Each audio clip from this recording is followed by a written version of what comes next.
Yo, what is up, friends, foes, and members of the Omni Council? My name's Daimien Kamiya, I'm the Omni King.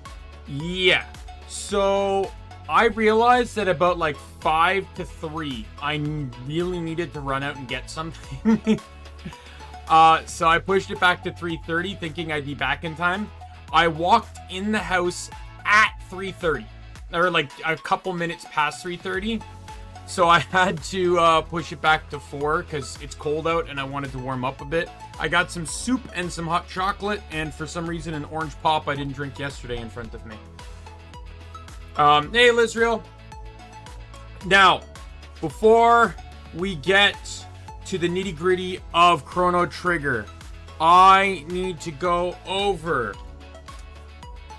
my Pokemon. I once again stayed up way too late figuring out these teams. So when the Pokemon stream yesterday ended, I came to this conclusion I needed to change around some of the Pokemon I had. The ones that didn't change were the Poison Fighting Arbok Hitmonlee, the Ground Ice Cloyster Marowak, the Fire Flying Aerodactyl Blaziken, the Steel Grass Delmise Klinklang, and the Psychic Rock Magcargo Mr. Mime. Those did not change. The original was Water Ghost Kingler Altaria, or Water Dragon, sorry. The new Dragon type is mixed with my old Ghost type, Gorgeist Haxorus for Ghost Dragon. Dark and Fairy is new with Honchkrow Mimikyu. That's an interesting one, I'll say, because Mimikyu learns Hone Claws, but only by level up and not by TM. And that's, from what I understand, it's sort of like a coding bug, because Pokemon Infinite Fusion uses Generation 5 mechanics. Like, that's the base of the game is Gen 5, and everything else was added in.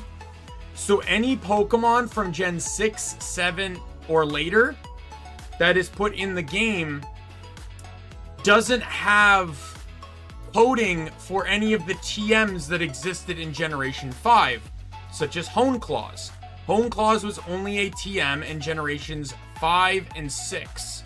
Mimikyu is a Gen 7 Pokemon, and so despite learning Hone Claws as a level up move, it does not learn it as a TM because it's not coded to. It's a funny little oversight, but I like it.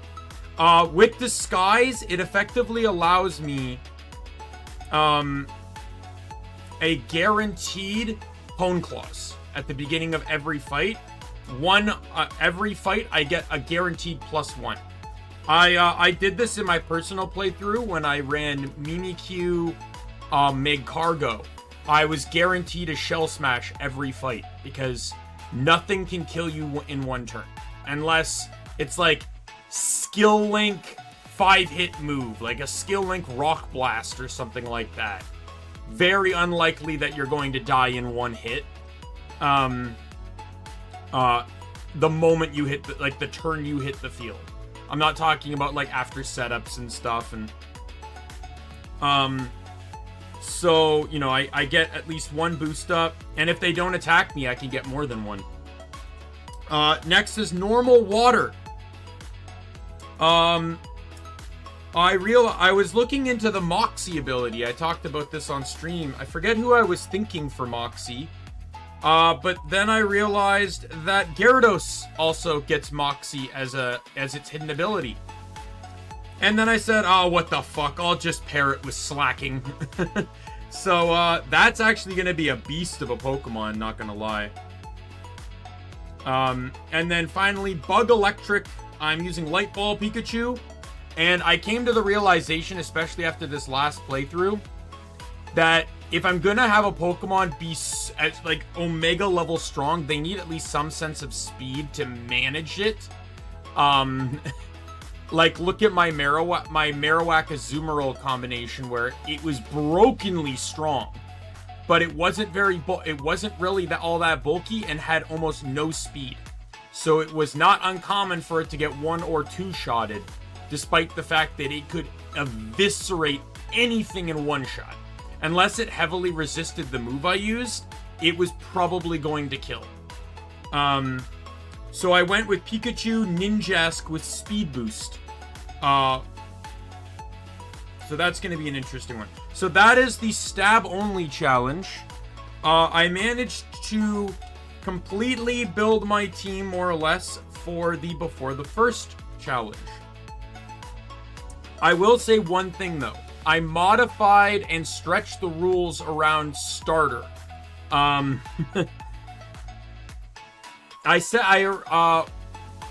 I don't have to use the starter, but it's a free Pokemon I can't really get anywhere else. So, but the rule I set, so one of the rules I set, I normally attribute the starter as the grass, fire, water starter. And I did state I'm not using custom starters. Like, I'm not modifying whatever starter I want. I'm not doing that. However, the game has presets that if you name your character certain things, it guarantees the starter to be something specific. One of those is if you name your character Ash, you start with Pikachu. There's some other funny ones too, like if you pick Gary, you start with Eevee. If you like name yourself God, you get Bidoof, and your rival has an Arceus Omnite fusion. It's actually kind of funny. And it affects your rival too, right? So like if I bait Ash, my rival's gonna have Eevee. But by doing that, it allows me to get Pikachu without having to touch the secret garden. And then I changed the fusion choice. A rule I set was that my starter would fuse with any Pokemon I got from a trainer. I rescinded this. I changed it to my starter can fuse with any Pokemon. It's the wild card. So my other rule was that to eliminate massive levels of overthinking, any Pokemon I caught, I can only catch one fusion a route. So I could catch two Pokemon on a route and fuse them together. Sort of like your standard Nuzlocke encounter type rules, except instead of catching one a route, I'm catching two of my choice and then fusing them together. The starter, I can just, it's a wild card. I can fuse it with whatever Pokemon I can acquire before the first gym. So with that, I'm running Pikachu Scrollopede. Oddly enough, can you believe it's going to have Light Ball and Speed Boost? I also tried to not repeat types, which I was actually successful in doing. Route 1 is a Azumarill Talonflame with huge power. The Secret Garden is going to be Sylveon Zoroark.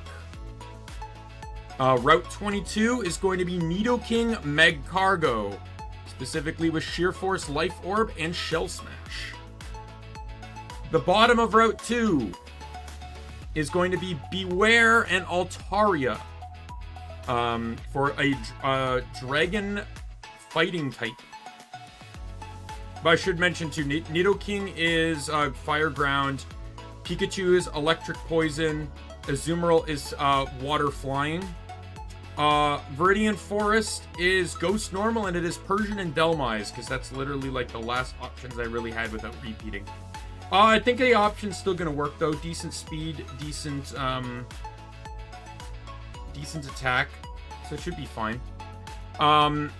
Top of Route 2 is going to be Tangrowth Gardevoir for Grass Psychic. We will see how that one goes. And Route 3 is going to be Bug Steel with Beedrill Bisharp with Sniper, Scope Lens, Focus Energy, and a Fell Stinger combination. Basically ensuring I always crit, I do more damages on my crit, and if I get a Fell Stinger KO, I get +3 attack.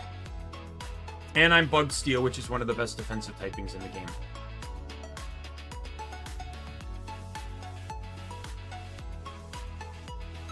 Yeah, I can believe that, because sometimes true 100%ing is a bit too extreme.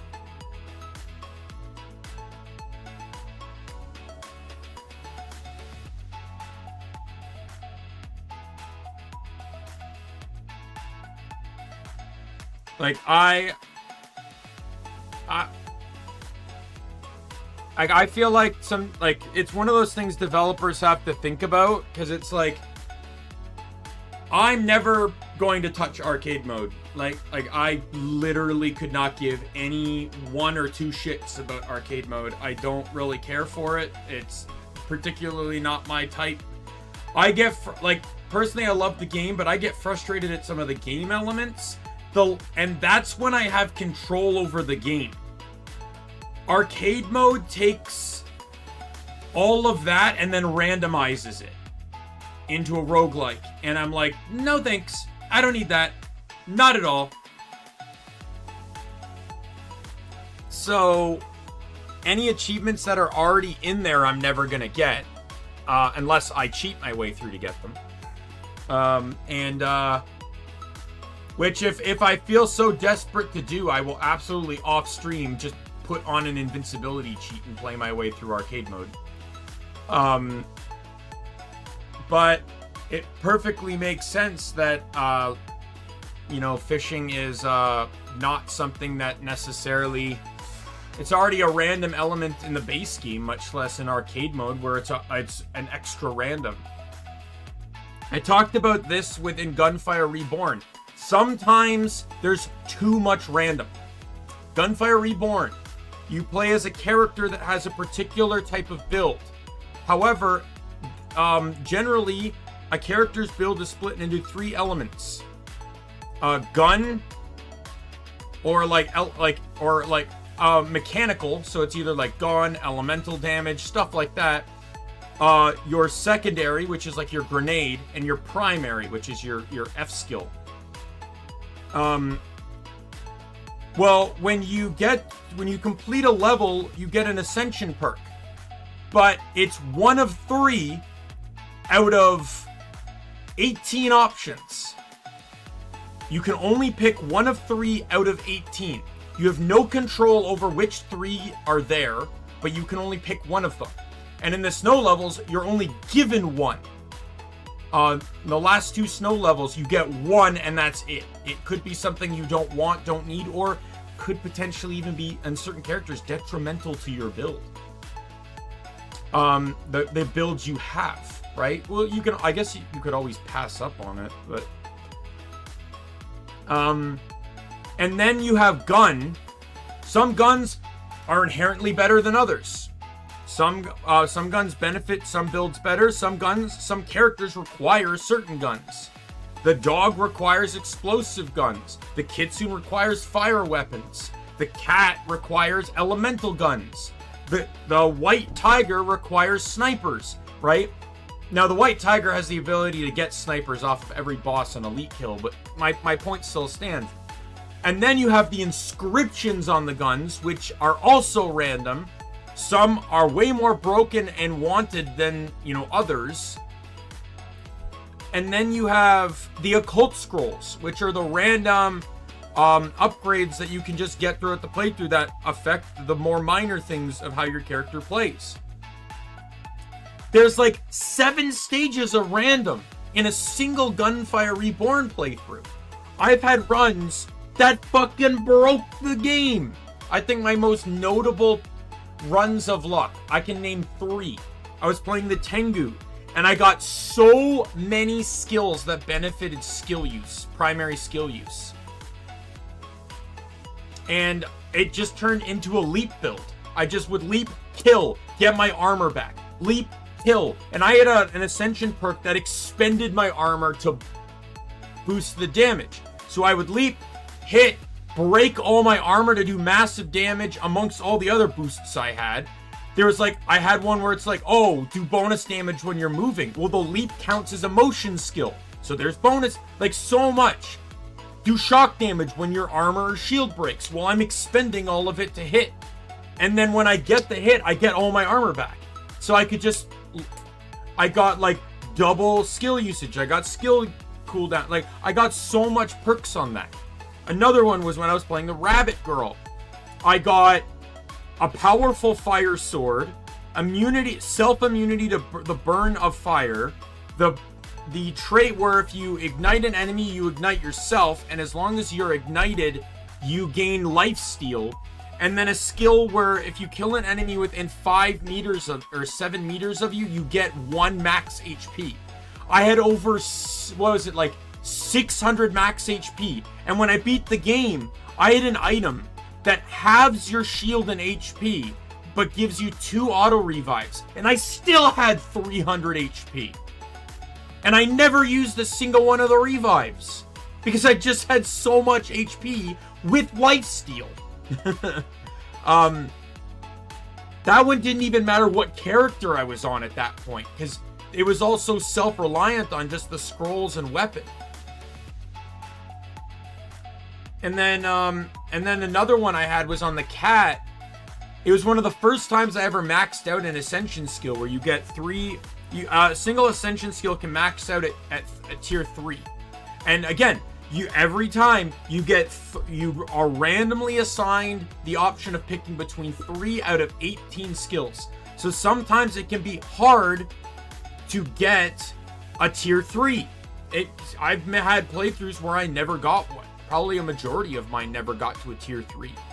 But on the cat, I know the power of the corrosion ascension perk, boosting corrosion damage or decay damage, whatever it's called, because that's his grenade. His grenade does that type of elemental damage, so it's really very valuable and reliable. Well, tier 3 makes it so if you score a crit, you basically just spawn a free grenade on the enemy. And then I got a really powerful the fire glove, laser glove, and just, it's super pinpoint accurate. And combining that, I was then triggering combust, which is the reaction of decay and fire.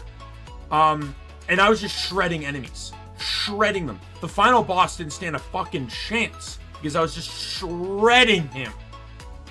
And all these were like pinpoint luck. But then at the same time, you can have it where you don't even get past the first world, because you just have so much shitty luck that nothing works out for you. I've had I've played the dog and got nothing but crit bonuses.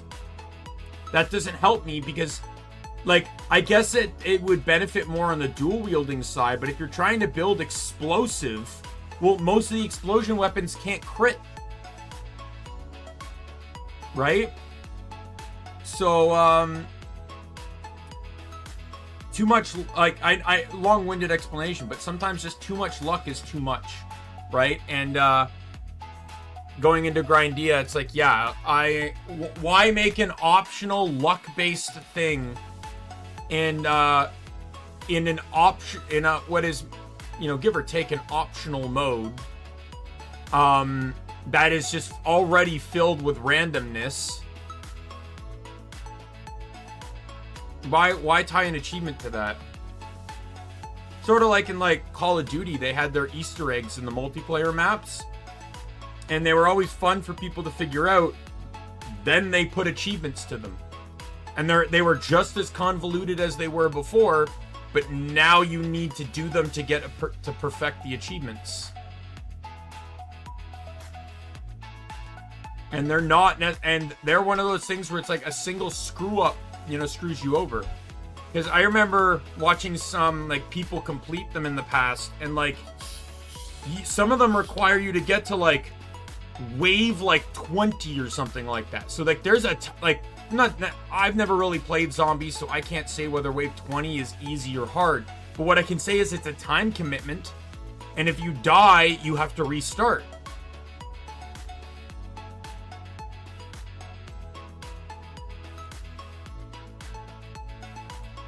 And you could be spending, like, it could be like you've already done 7 hard things, and the 8th thing takes place at wave 20. But then you wipe at wave, like, 19, but you already spent an hour and a half, 2 hours just getting there, right? And I emphasize that. I don't necessarily believe it takes that long to get to waves, but the Easter eggs are more about doing things rather than killing the zombies. So, like, generally I remember in the older games that the strategy, I believe, was you would kill all but like one zombie, and then the last zombie you'd like take out his leg, so all he could do was crawl around the map. And you just have, unless you needed all 4 players, you just have one person nearby him, so he wouldn't despawn or something wouldn't happen to him. And then the others would just run around the map and do everything that was needed to do for the Easter egg.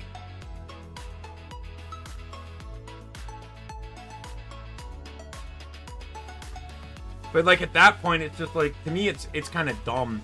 I remember one of them required at least like up to like wave 30, and when you got it, it gave you every perk. But it's just like how much further are you going than wave 20 or wave 30? Unless you're like super good, like you're like really good and locked in with a good team, you're probably not making it past like 30 or 40. And again, like I said, I've the only Call of Duty game I ever played was Black Ops on the DS, and it sounds just as what you'd expect it from a DS, a Call of Duty game on the DS. I'll admit though, it was fun for what I wanted. And what I wanted was I just kind of wanted a feeling of an FPS game, which I couldn't play at the time. I just wanted a shooting game. That was all I wanted. And it scratched that itch. The zombies mode on it was fucking terrible, but the single player was okay. There was no blood in it, and the deaths were terrible, and you had infinite throwing knives for some odd reason, and they were all one-hit kills. I could throw it, hit someone in the foot, and they would drop dead in the most overly overdramatic fashion. Anyways, I've rambled enough. Alright, so we are now trying to figure out what the fuck we're doing next. Why did I suddenly... Oh, are you serious? My controller turned off literally as I switched over to the game.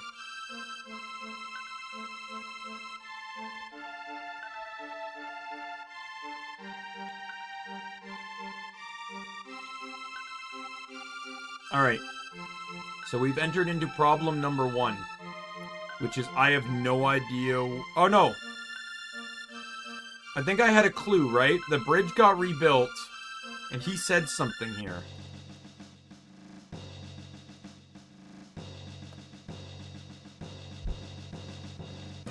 Our provisions are depleted. Have the supplies still not arrived at the castle? We are starved at this rate. Alright, so we'll go check the castle, I guess.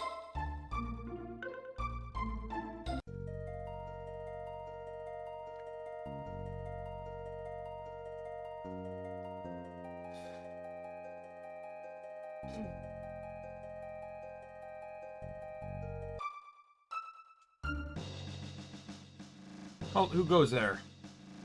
Oh, it's you. You again.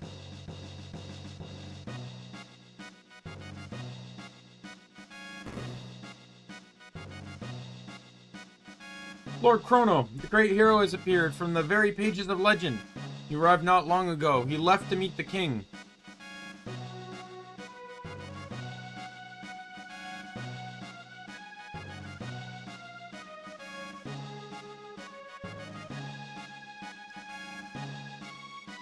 I only remembered to check the bridge because the game implies in the past or no, the game implied or no, hey Embassy, welcome back. In the last stream, or no, or whatever, like they said about the it wasn't the last stream, it was the first one, but they said the bridge was... Sorry. Fucking pop. The bridge was destroyed. Wow, let's not get some rest. Cyrus must have sent that boy to us. Chrono. Have I grown too old for all this? With Sir Cyrus nowhere to be found, all our hopes rest on the shoulder of the boy who bears the hero's badge. He's gone to the southern continent now to search for the sword that can slay Magnus.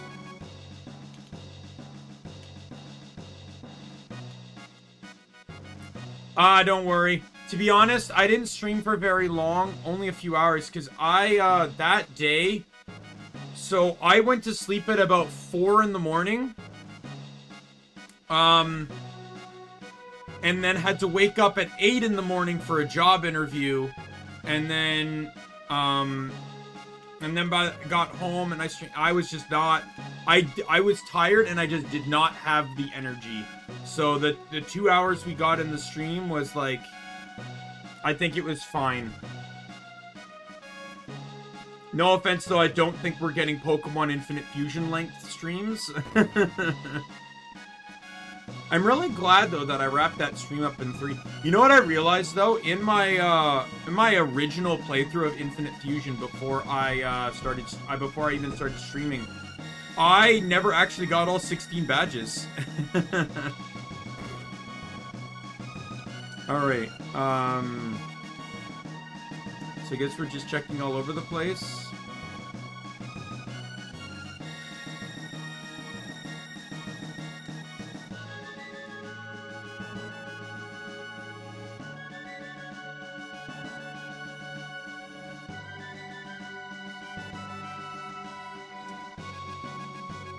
Serves him right, thinking his men with swords are the only ones protecting this kingdom. Enough of that. Are you never going to set aside your petty feud? You're a grown man. Act like it. Mind your own business. What do you know of it anyway? Grumble, grumble. You're such fools. So we're really looking for a way to make up, but neither will admit it.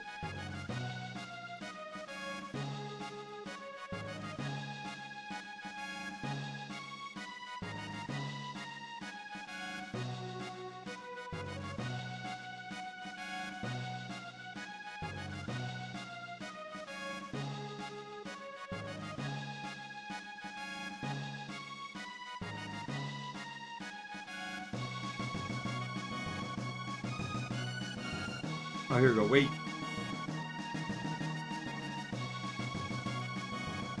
Take this for the troops. Spicy jerky. And this is for you. Here. Strength capsule.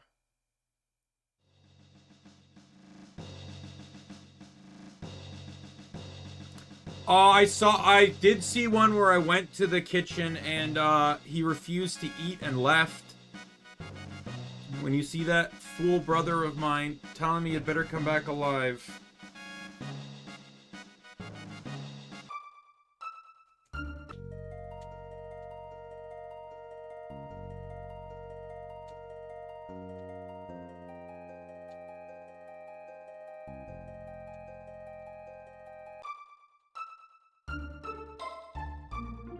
Well, back then I knew talking to Marley at the castle was going to trigger the plot, so I explored, and I ended up stumbling across that.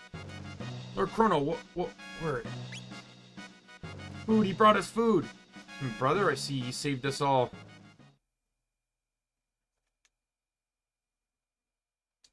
Lord Chrono, if I should not return alive, give my brother my thanks. What's happening? English troops have launched their attack. Our defenses will not hold. Your Knights of Guardia, defend the honor of our order and drive the enemy back whence it came. But we are far outnumbered. This is our last line of defense. It must not break. Very well, my lord.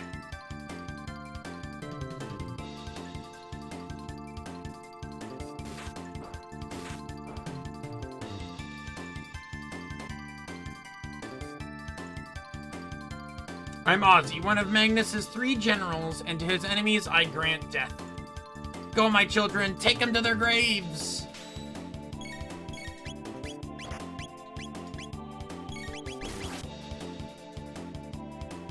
Oh, are they vulnerable to magic?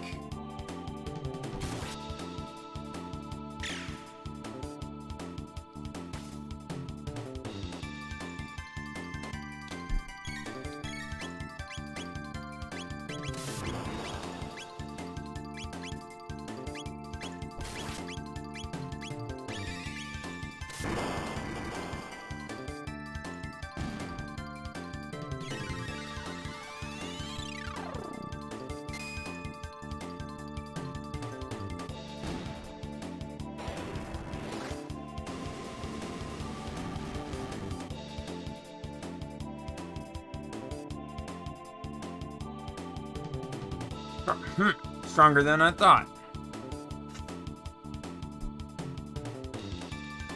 Ugh. Hero reached the far bank, but our men suffered heavy losses in the crossing. Not bad. I got a robot guarding it right now. Now if we can... But put the Fiend Lord's army to rout.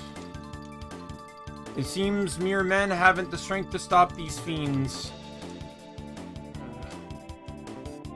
It's all my men can do to hold this line. You have my most profound gratitude. The Fiend Lord's troops are positioned just beyond the bridge. Take this with you. Oh. So basically just a free upgrade. I've played Golden Sun. I've come to love when the game gives you free equipment so you don't have to buy it later.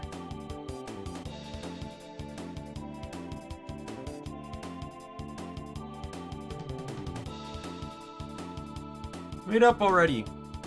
Seems I misjudged you the first time, but I won't do that twice.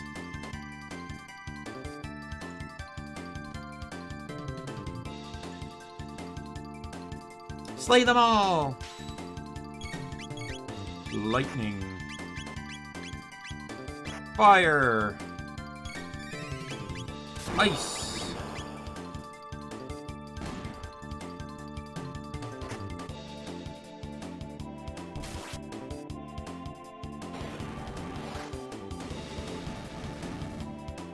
In all honesty, though, I don't mind an enemy being vulnerable to magic versus physical. My only complaint is I just wish the game would be a bit more descriptive on that.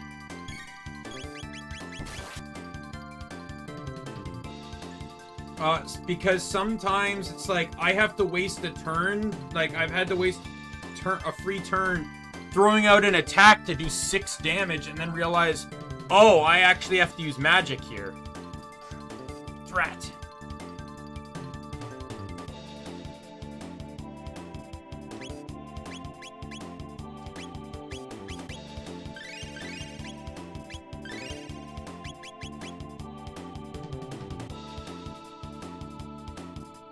That's it. This time you're finished. I mean it. Isn't it about time you gave up? Mess with Chrono and you'll be sorry.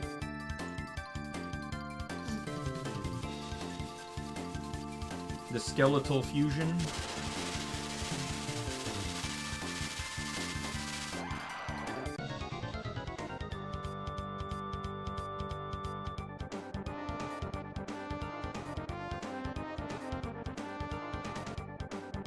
I'm gonna lie, he looks like one of the enemies from Baten Kaitos, the guy with like the huge like eye laser, the eye stomach laser. Go Zombor! Crush Lord Magnus's enemies. So Zombor is quite definitely a reference to zombies. However, he was fused entirely of skeletons. And the difference between a skeleton and a zombie generally involves rotting flesh and organs. So I'm a little confused on the name.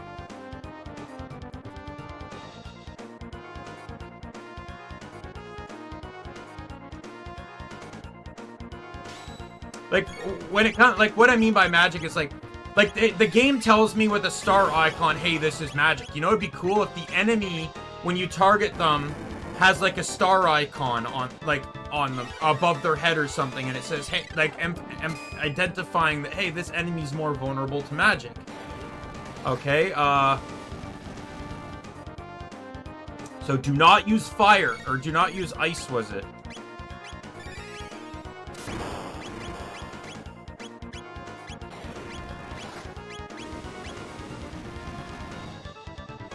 I remember this guy.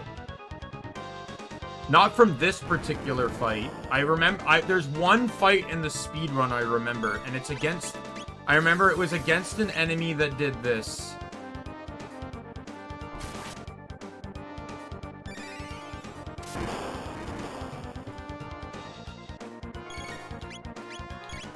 To be honest, this was during the era where that's what they did.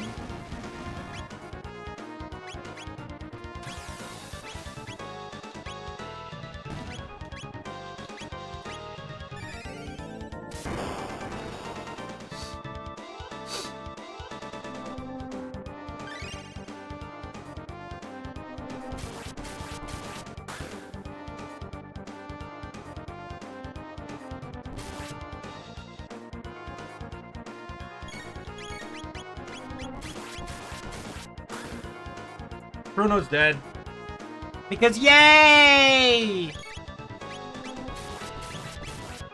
You think you could stop?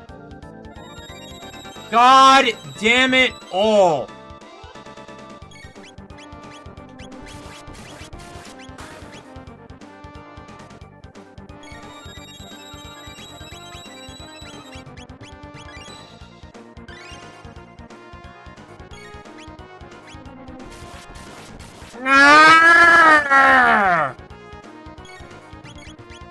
I'm stuck in a healing loop! And I don't like it! Fucking hate healing loops more than anything in the fucking world.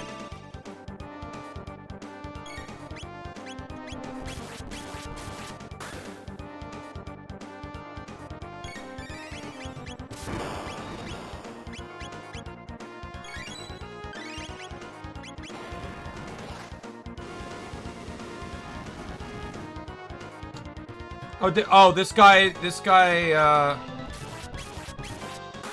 heals on fire, okay. The top half heals on fire. Oh, does he just heal on magic in general?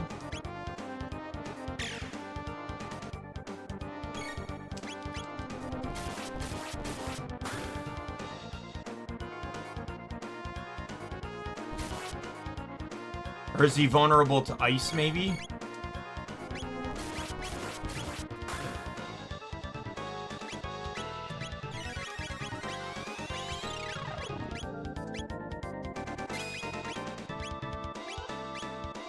Yeah, he's vulnerable to ice, okay.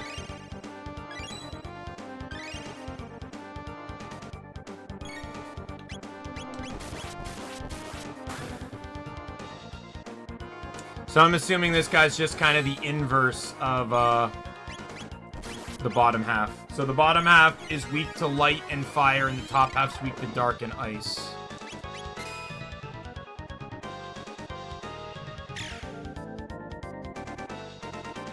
But as I was saying, this game was made during the era of let's dumb it down for America. Remember Super Mario The Lost Levels, which is technically 2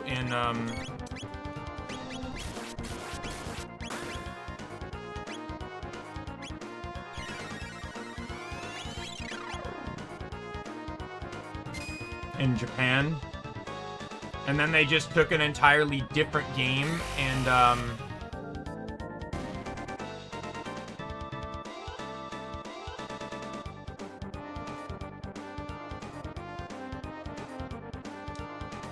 even then, I don't have the third element as magic. From what Lizriel said, the robot uses an attack that's dark elemental, but it doesn't classify as magic.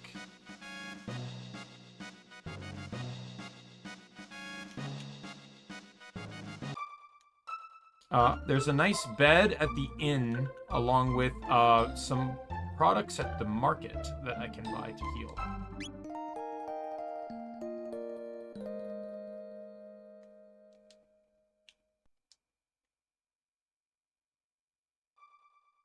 I think that's like, I killed the legs first because that's what I remembered the speed run doing.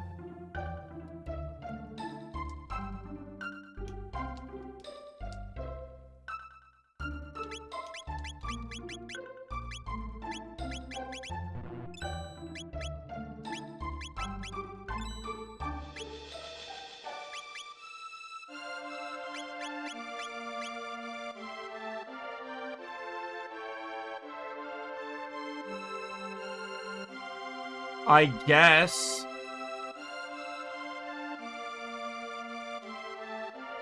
I don't want to be running around all the place, though. Like, if I miss something that I'm just going to end up replacing anyways, I'm not really going to complain about it.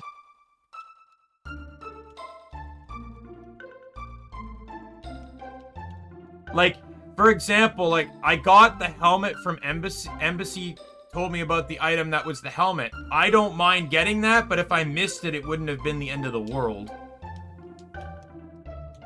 Because I eventually would have been able to buy it.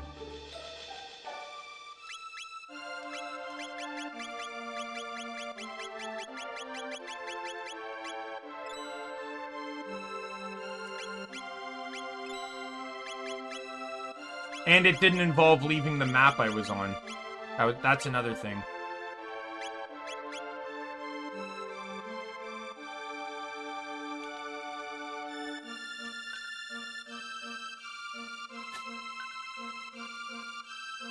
Do not worry. They do not call me a legendary explorer without reason. I will not disappoint.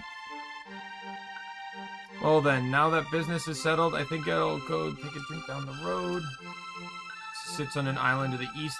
The sheer cliffs surrounding it make it inaccessible.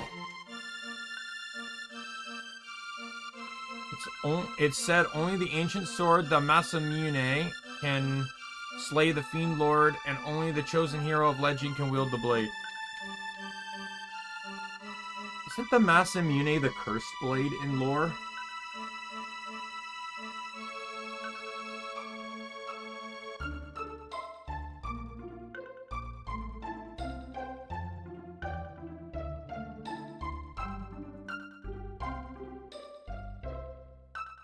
I know, like, one of them is cursed. There's Masamune and then another one. Or Murasame. Murasame, I think, is the cursed one, right?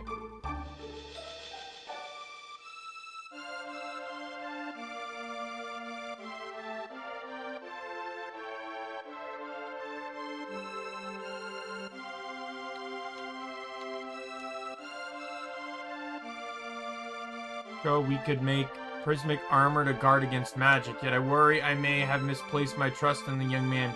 He claims to be a great explorer, but was I right to believe him? Hero's here to save us. He's strong and he'll stop the bad monsters.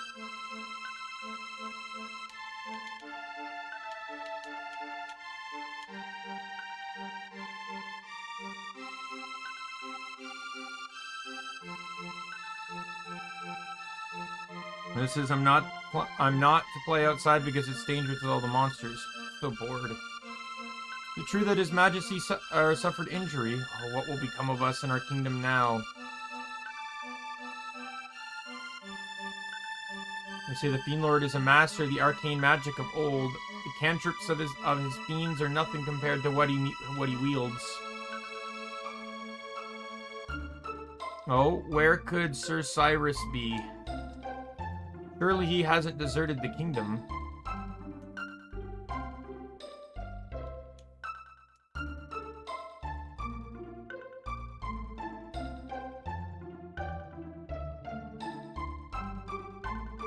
I think I saw that, but because you can move around and stuff when dialogue goes off, I've missed dialogue more than once because of that. Pray, the end of the world is at hand. Most games pause your character when they want to give you exposition. Looking for the hero? Might have better luck down south in the village of Pore. That's where they said he's from.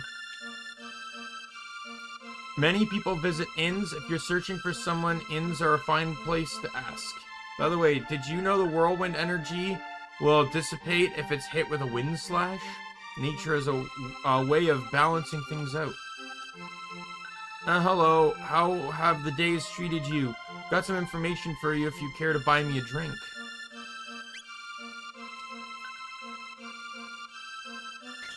Word has it, an old beast has taken up residence deep in the southern wood. Strange as it may sound, they say that it's a monstrous frog. How about that, eh? Magnus is trying to summon a terrible evil. If he succeeds, there will be no quarter for us. We'll all perish.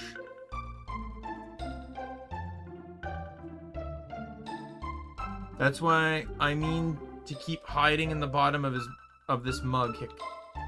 Sorry, I paused mid-sentence. I keep hearing noises from outside my room.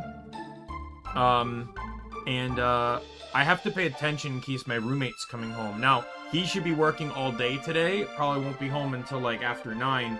But, I have to pay attention, because if it's not him, it's the cats. But what if it's not the cats, is the question. Sure. Denadoro mountains to the east are filled with monsters called Ogans that wield huge hammers, but burn their weapons and they're pussycats. Tales say the legendary Masamune sleeps deep within the Denardoro Mountains, but they say a terrible beast rests there as well, guarding the blade. The rumor's true. Is the Fiend Lord's army truly closing in? Well, the mythical hero has appeared, so I'm sure we'll be alright.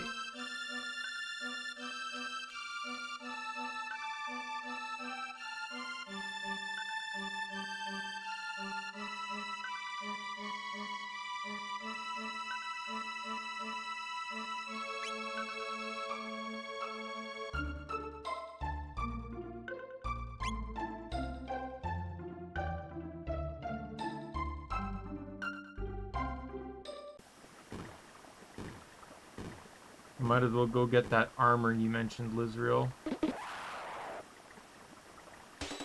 I don't like this, because now this is just an inconvenience. Especially in a game where there's no running option.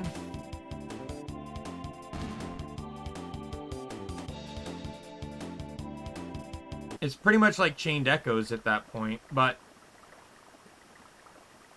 Chained Echoes, at the very least, didn't punish you for it, because in Chained Echoes, you got all your HP and MP back after every fight.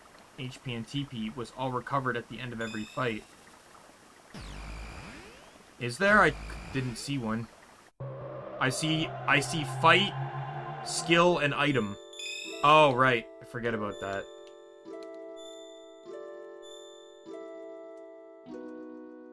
No.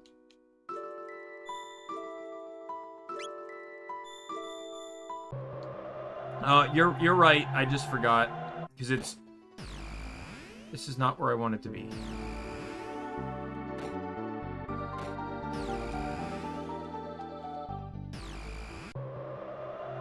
I got the right year, wrong location.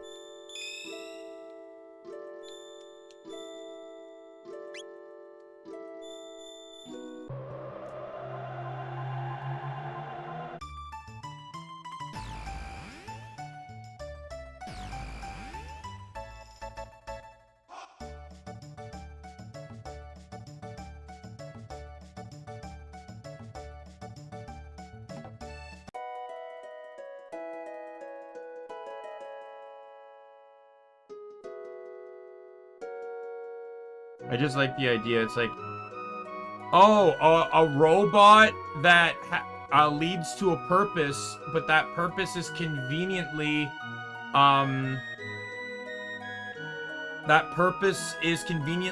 believed to be the opposite of what his actual purpose is. Fucking Robo is basically Clank at this point. Another great adventure just completed. The ultimate in defense for my beautiful daughter. Defensive gear for my favorite daughter.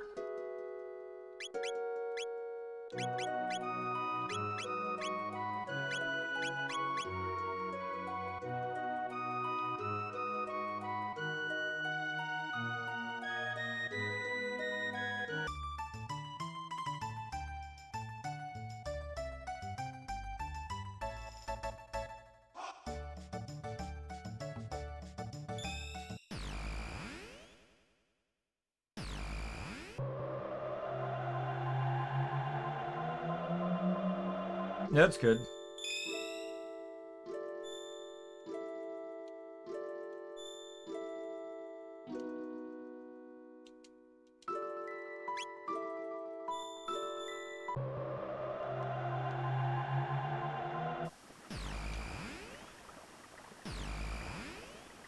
I have to ask though, is the run option similar to what it is in Chained Echoes?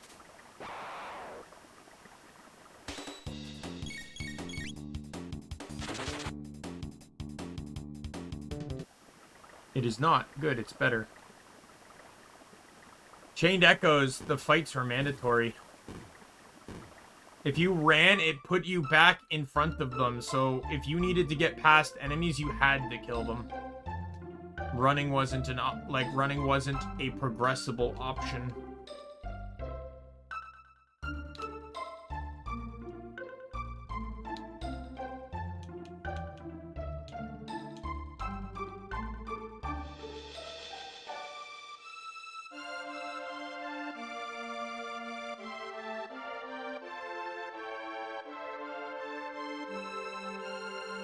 My husband Marco hasn't returned from the war, but we planted and tended these woods together, so I mean to do my best to protect them until the day he returns. That sounds like foreshadowing to me.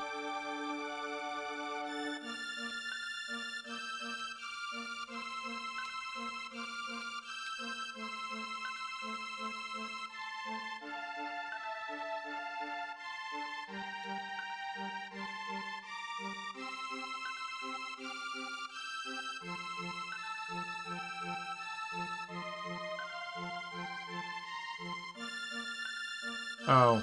They don't make the chests stand out very well in this game. They just look like boxes.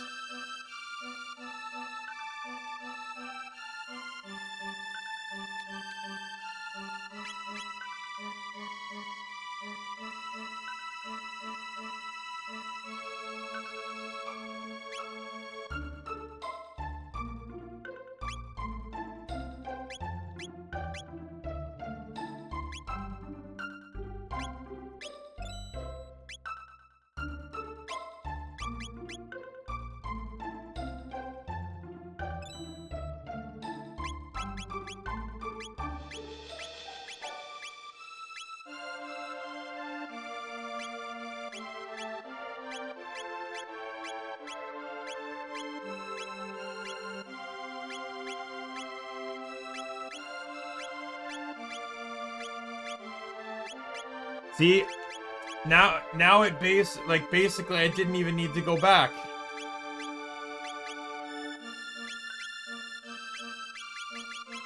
I did all that work to go back for her armor and immediately was able to buy something defensively better.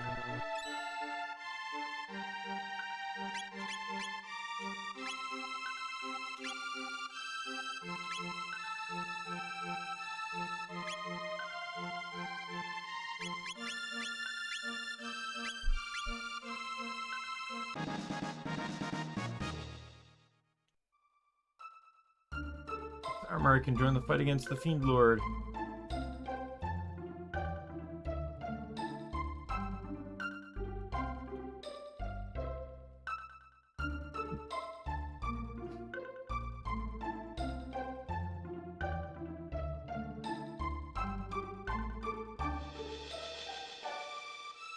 Fair point.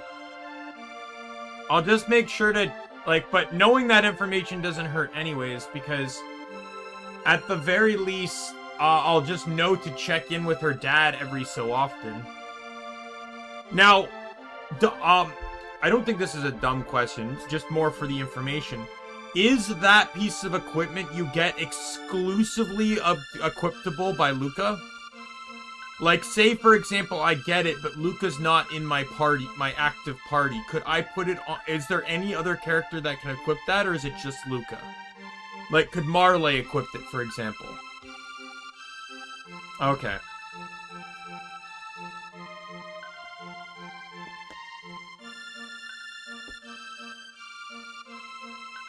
Okay. Okay, that's another thing to keep in mind, because if I'm not running Luca at the time, then,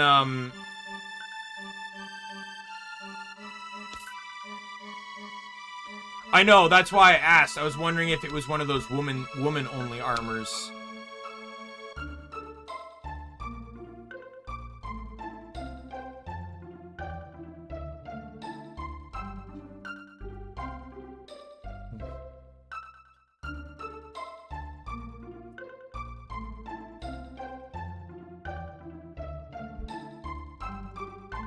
Sorry, no joke.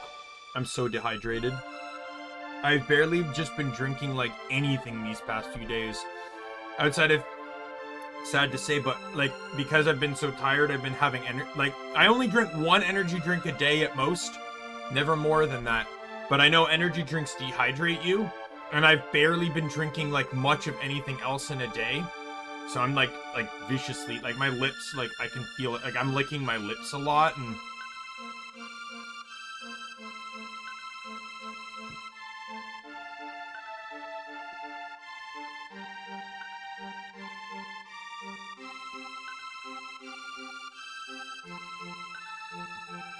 it's not that I don't drink a lot, it's that I just forget to. additionally, and I think I've had this discussion before, but I'm not a water person. I don't hate water by any means. I just grew up on like pop, juice, stuff like that. So water isn't just like I'm like, I guess you could say I'm addicted to flavor. And like especially that sweet flavor of a drink. So it's like it's hard for me to just fill up a water bottle and drink it. To me, drinking is more of a recreational thing than a survival thing, which goes to show you why I would probably be like, if I was alive about 600 years ago, I'd probably be, you know, a Darwin Award winner.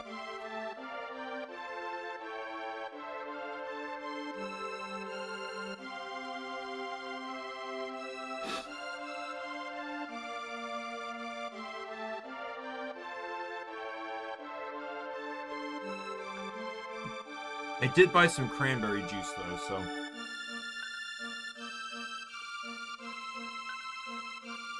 I had a very big crippling pop addiction. And like, this was like trying to like, not that I have liver problems, but I did have a doctor warn me about a liver spike I had.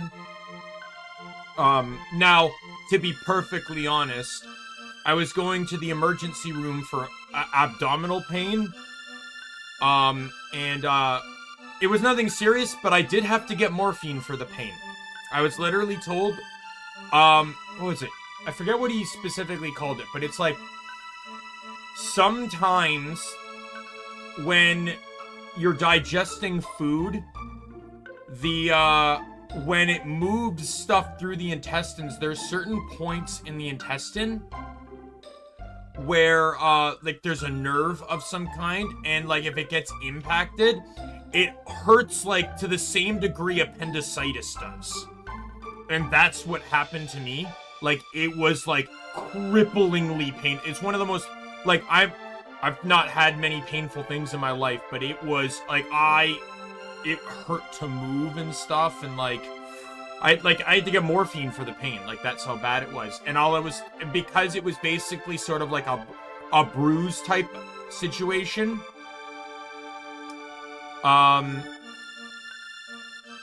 Yeah, I switched to diet cranberry juice. So it's sweet, better for you in terms of like vitamins and stuff, and zero sugar. So it all works out. And there's like fucking Ocean Spray makes so many goddamn flavors of it. I'm someone, I can't stick to the same flavor forever. Right? So there's like, right now I have 4 bottles. I have diet cranberry cherry, diet cranberry pomegranate, diet cranberry mango, and diet cranberry lemonade. I've also seen, I know I've seen grape and blueberry, but I forget, only one of them I've seen in diet. I've seen raspberry and low calorie, not in diet, but low calorie generally has very little sugar. And there's tropical, but I don't drink tropical anymore for 2 reasons. Reason number 1, it's very sour, compared to the others. And number 2, it was the open bottle of hydration choice when I had, food poisoning last year. And so every ounce of that bottle I drank came back up, but made the food poisoning way more bearable.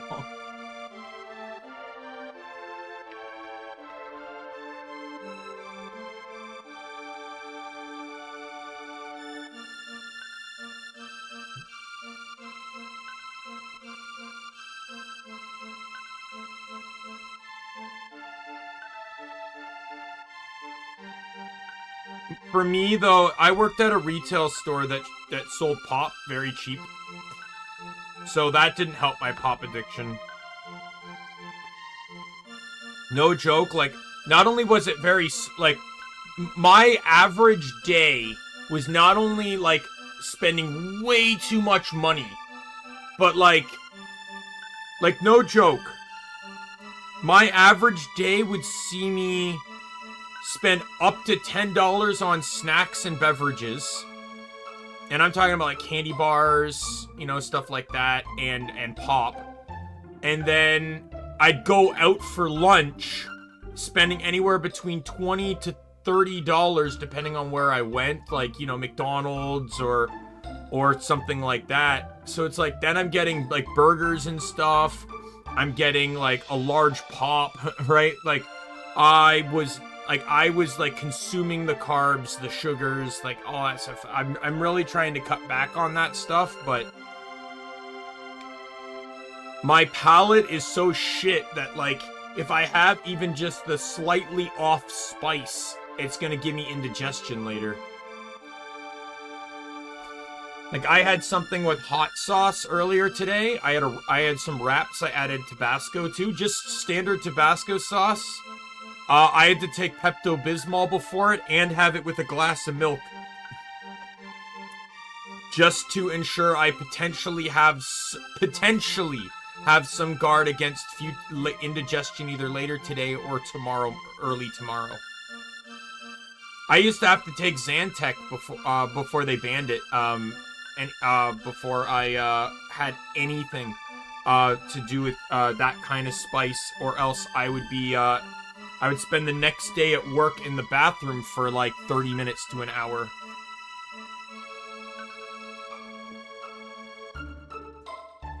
I've had sushi once in my life, and I had it for lunch, and that evening I was in the bathroom for 20 to 30 minutes because I just never ate raw fish. Pada bears the hero's badge. At first I thought it was a fake, but it's the genuine article. He truly is the hero of legend. I suspect he's combing the Denadero Mountains to the north even now, searching for the sword the legends speak of. Man, this fucking hero's badge. Is this another fucking hero's party manga? Or anime or whatever? Going to be Tada's bride one day. Only I had some spiced jerky. What a wondrous meal I could make. Boxes beside the bed have been handed down through the family for generations. Not the slightest inkling what's within. Find a way to open them and the contents are yours. What? Wait, what? My family has had these items for generations. If you can... if you can open them, fuck tradition. It's known as the Magic Cave, lies east from the Denaro Mountains. That place will send chills down a grown man's spine.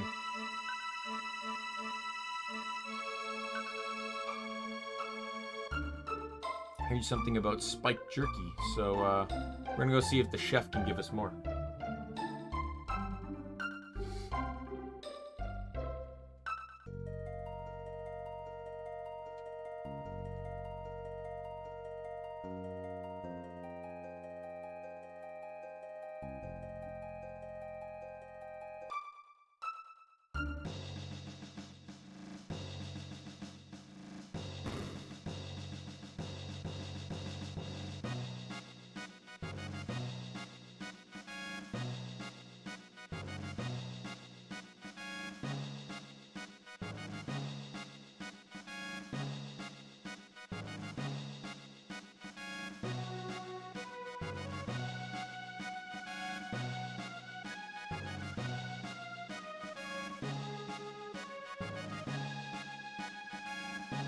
I take it there has to be, like, she wouldn't say something like that if there wasn't a way to get more. Maybe the knights weren't on the bridge again, right?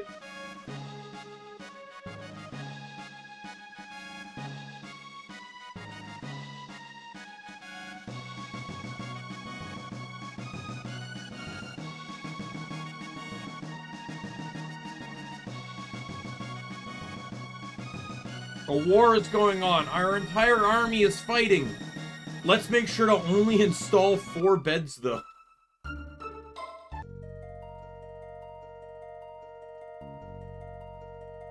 I've had this discussion about beds at an inn before. Every single fucking inn in an RPG game has 1 or 2 beds, and you always have a fucking party of like 6 to 8.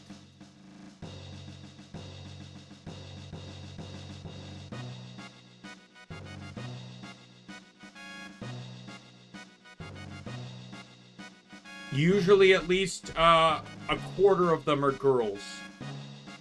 If not like a third.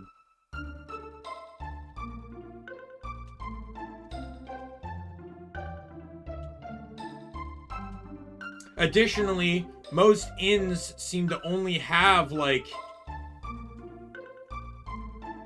Most inns seem to only have like 2 or 3 rooms. Even the ones in like very popular towns and cities. Strange monster came here. Like, fucking like, look at, what was it, Trials of Mana. Every inn only had 3 beds in one open public room. And each of your party members slept in one of them. Even if you were in a major town, you still used all 3 beds.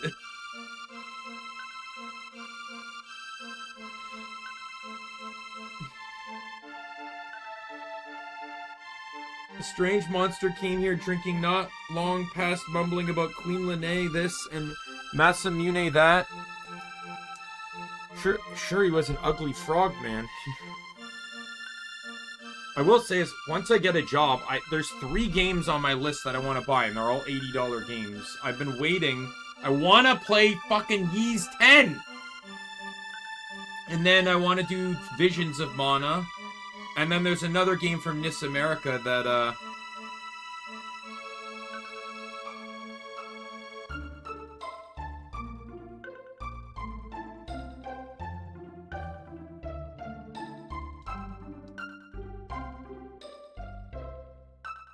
yeah. Just the one time that inn conveniently had both rooms filled. Naughty little urchin Tata is the legendary hero. There's a guy in the top corner. Just noticed. Peeing in the back corner, dude. Heard of the magic cave, the one to the east of Denadoro Mountains? Saw a sheer rock wall there, part like a castle gate, and then a host of fiends strolled right in. Let's leave Magnus and his cronies to their own devices, though, lesson you want trouble. Yes, let's just let the bad guys do whatever the fuck they want. That won't cause us problems in the long run. My own son, legendary hero. Seems I sired myself a champion. Can't say I truly see it, but I don't suppose I ought to question good fortune. Father of the hero. I like the ring of it.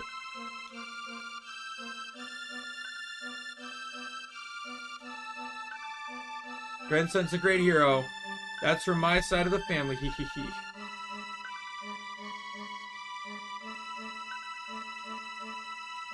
I always, to be honest, I complain about, like, the Heroes Party stuff. I have always, like, a good, like, not even necessarily good, a cheap, like, you bet on the wrong horse type story. And, like, a lot of those happen in, like, the Heroes Party, where it's, like, you know, someone gets kicked out of the Heroes Party or whatever, but it turns out the heroes, but the hero's, like, an actual, like, fucking dick, and, like, or just terrible, or underestimates the person they kicked out, and, but refuses to admit that they're wrong because they're arrogant. I also like in fan fiction, I'm a big fan of the, I don't know if you guys have heard of the term wrong boy who lived, but the general consensus is usually Harry Potter's parents are alive in most of them. Harry ends up with a twin brother, and the twin brother,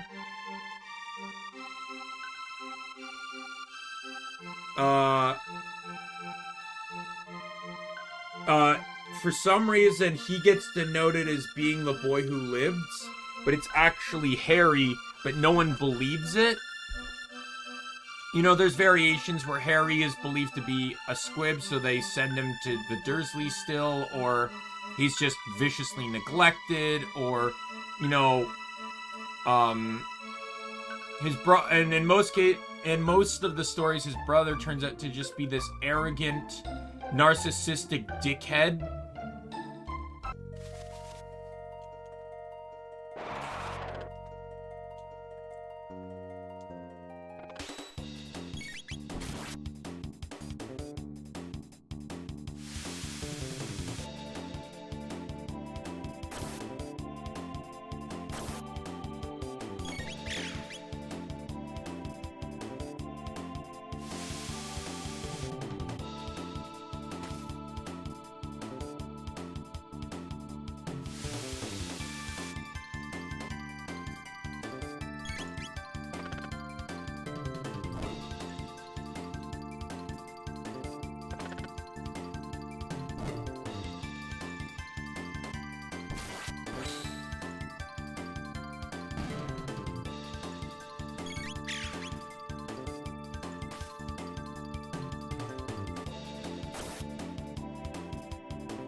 Oh, wow, he just killed his own dude.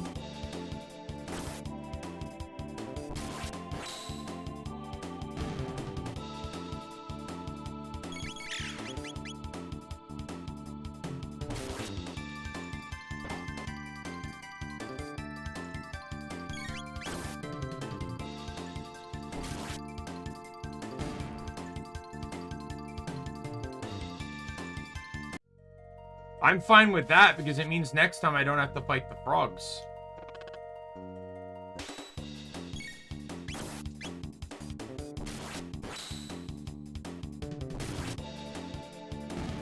Okay, well, maybe I do have to fight the frogs. Frogs are bulky as fuck. I'm assuming they want me to use magic, but I don't really want to use magic unless I absolutely have to.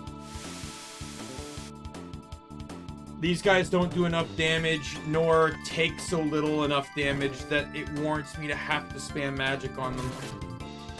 I wouldn't give a damn if this was one of those games where MP restored after every fight, but it is not one of those games.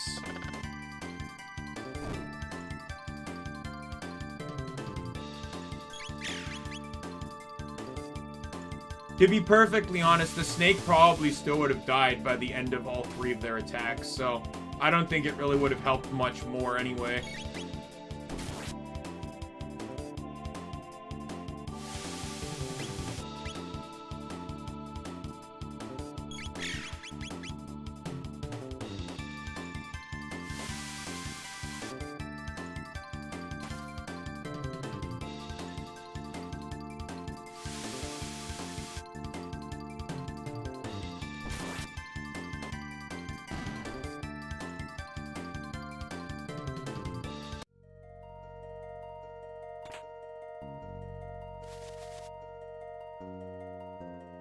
One second. I wasn't paying attention to what that was. I'm just watching the replay.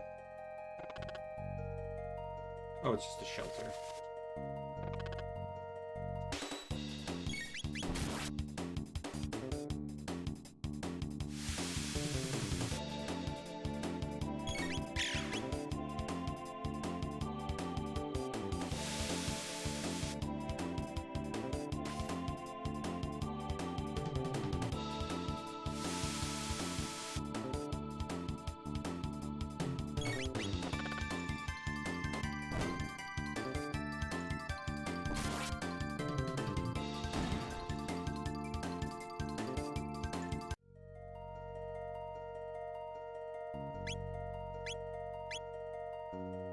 I'm also going to emphasize this too, because I asked Lizrael last stream about party members, the experience party members get when they're not in the main party. And he told me that they get reduced experience. Why? Why? Why? Why? Stop the bullshit. I complain about this all the goddamn time in Final Fantasy XII, where the inactive party gets no experience whatsoever. Just let the fucking party level equally. You're unnecessarily wasting my time, forcing me to grind all the bullshit characters I may only need to use a few times.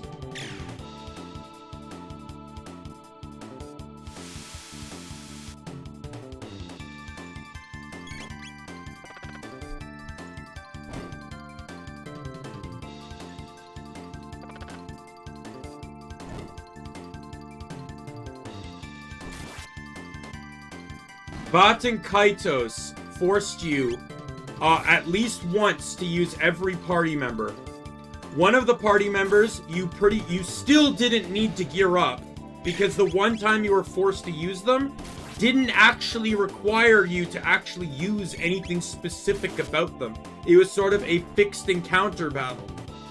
But the other 2 characters, the problem was, the other 2 characters you had to use in at least one fight in the game. Now, granted, all these areas were optional, mind you. But the point is, they unreasonably made certain characters viciously better. The game had 6 party members. You could only use 3 at a time. And the way the character, so there's basically 2 pairings of characters. Offense, defense. all elements and 2 elements. There are 6 elements in the game: wind, chrono, light, dark, water, and fire. The way the elements in the game work is that they each have an opposing element and they cross-reference each other. So if you were to use a fire attack and then a water attack, they would neutralize some damage of each other. The fire did 70 and the water did 50. The water would neutralize 50 of the fire. So you have to build very carefully. 2 of the party members only get 2 conflicting elements. One gets light and dark, the other gets fire water. 2 characters have access to every element in the game.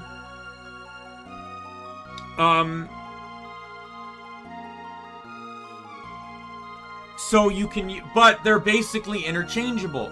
And the other 2 characters they use weapons that can also be used defensively. So they end up having more utility because they don't need as many armor pieces.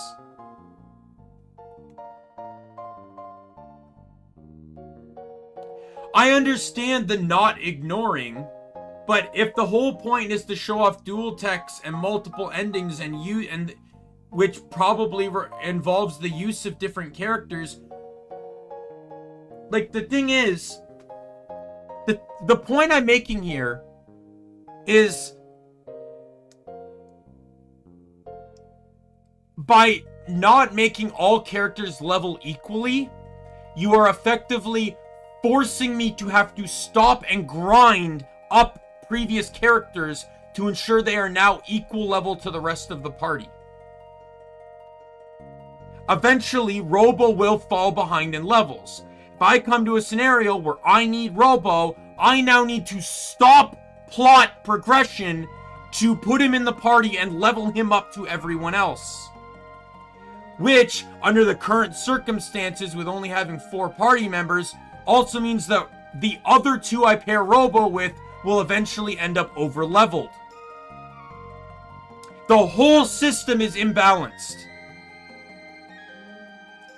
Final Fantasy XII had the same problem, because there is a brief moment where you have 4 party members. 3 are active, 1 is not. So you constantly rotate them, and to level them up evenly, you end up one of them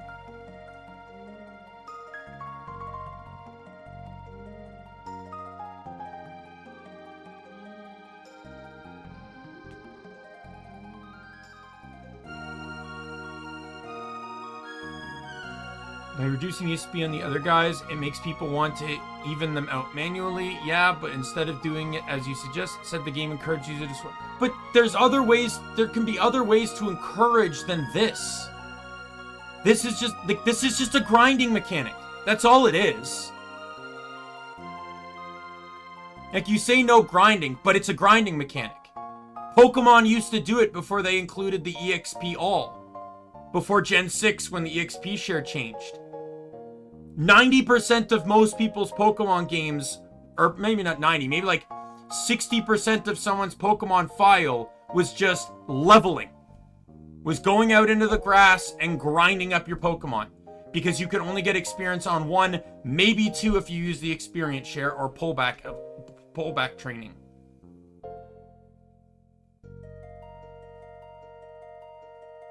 Ever since Gen 6, I've never had to grind in Pokemon because everyone gets equal experience.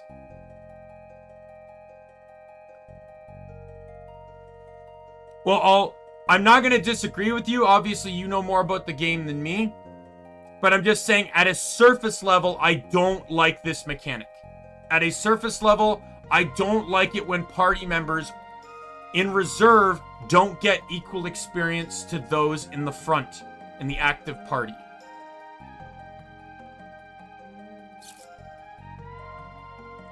Golden Sun, I remember, starting from Lost Age, that background party got equal experience. At least I believe so.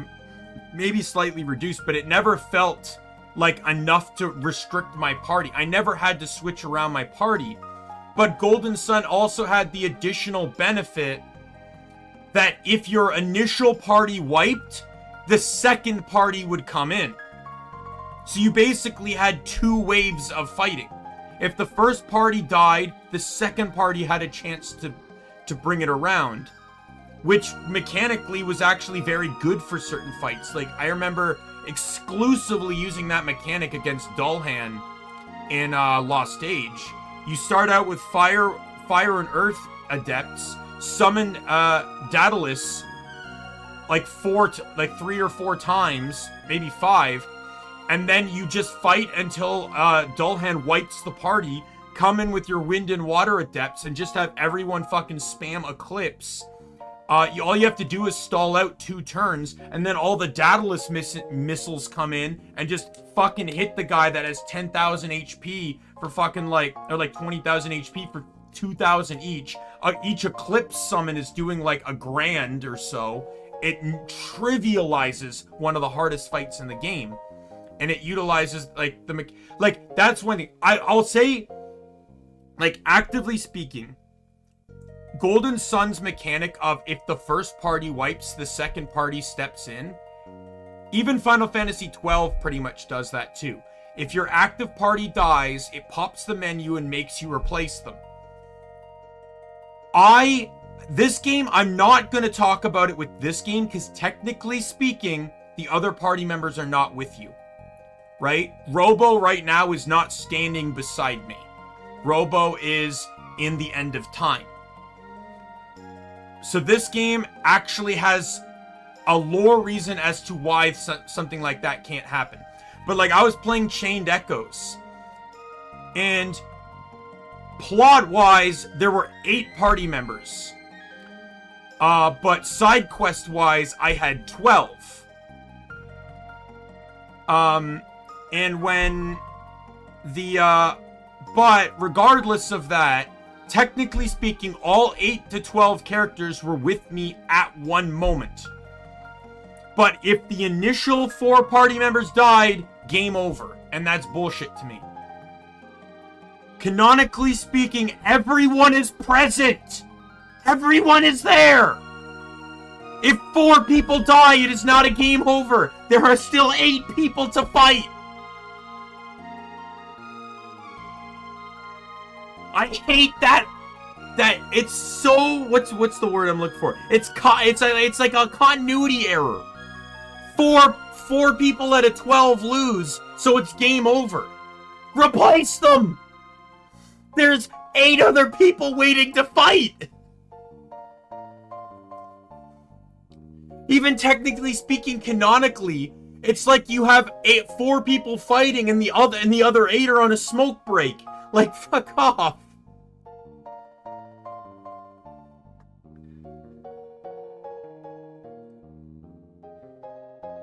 I've seen it in many games too, Ys sadly does it too, where there's 6 party members and you're only running 3 at a time, and it's in Ys 7 there was 8 party members and you're still only running 3 at a time.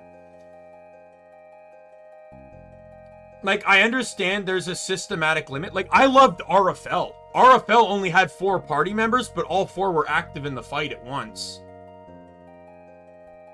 Right? Sometimes I just feel I love the party mechanic because it adds, I love character development. I love characters. I love getting to know them. I love seeing them interact with each other. But I hate this idea that they make more characters than that can actively participate, because systematically, some are worse than others. Right? And it's just it's so, party systems can be so annoying.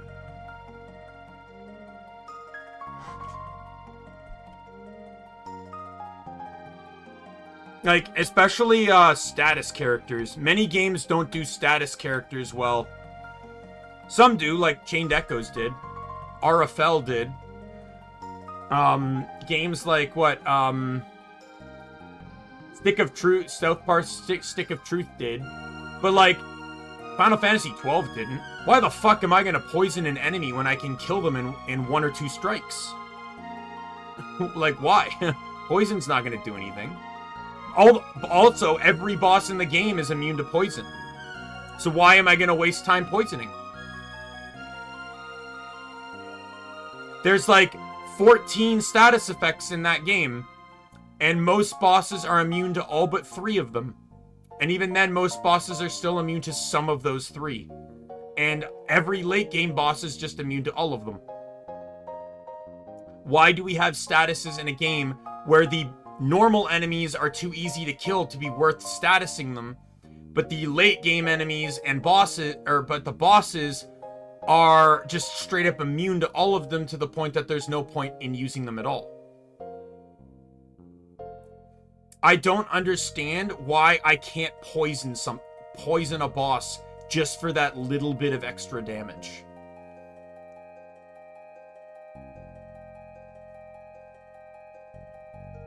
Like, I can understand why I can't disease a boss, because that's fucking broken. Disease is a very broken status effect.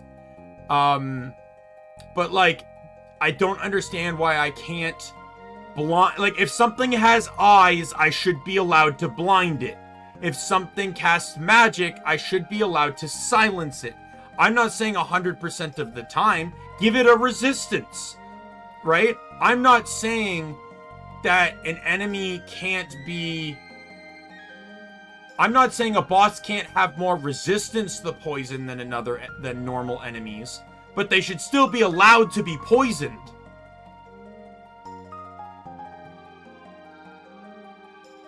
If I can poison a wyvern, and then the boss is just a larger wyvern, there's no reason why I can't poison it.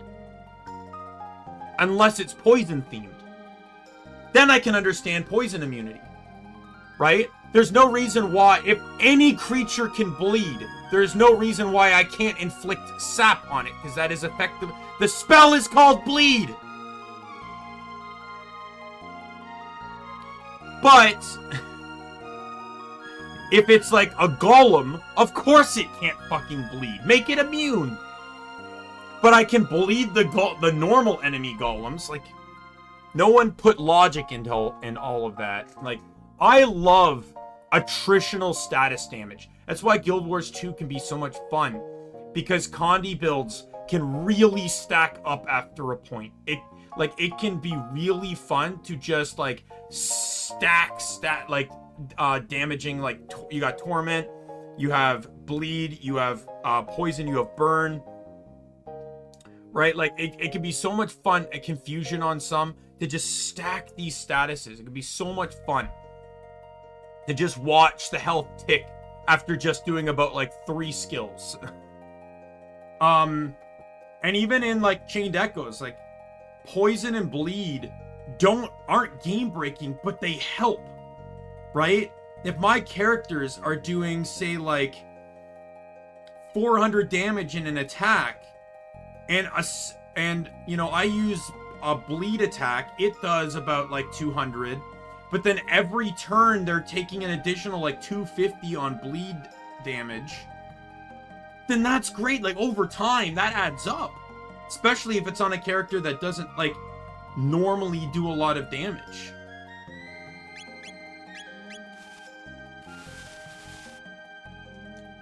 Yeah, that was my rant. Sorry, by the way, but yes, I have opinions on damage over time. I like it, but it's almost never done correctly. To the point where it can be worth using, in many games, and I also have issues with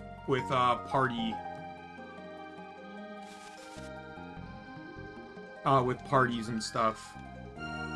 Well, yeah, but I investigated it and nothing happened. Oh, there we go. I had to do it from the back. Who's there?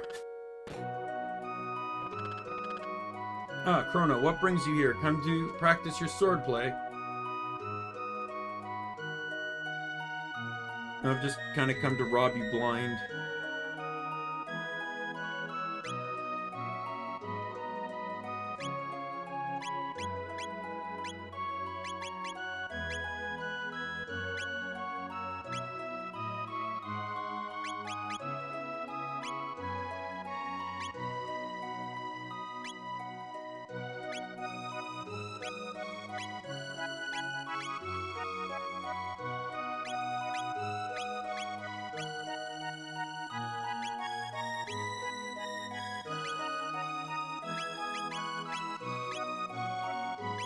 Just trying to figure out, like, how to go about this. Like, he has speed, which she really needs.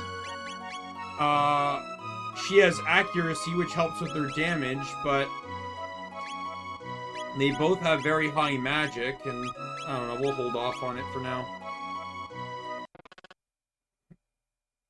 What? His Majesty is wounded. I see. There's naught I can do. Pray forgive me, but I like to be alone.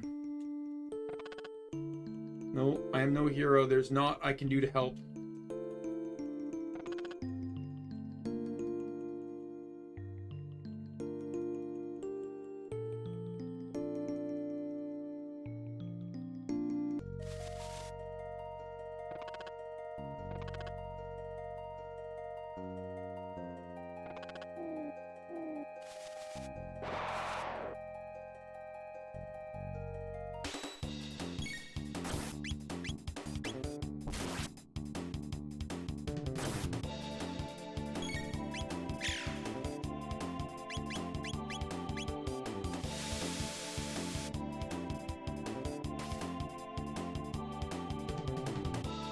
Perfect.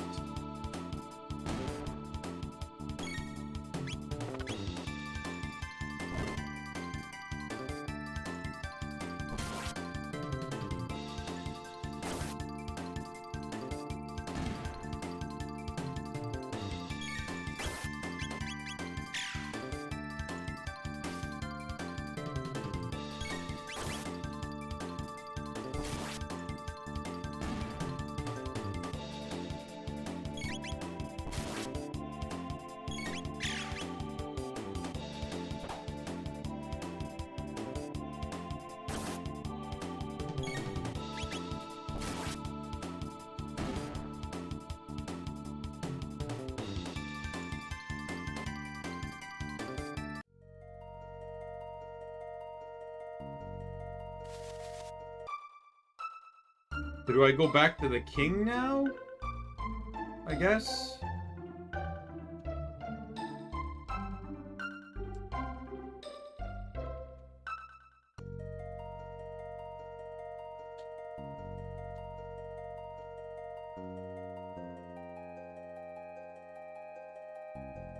Oh.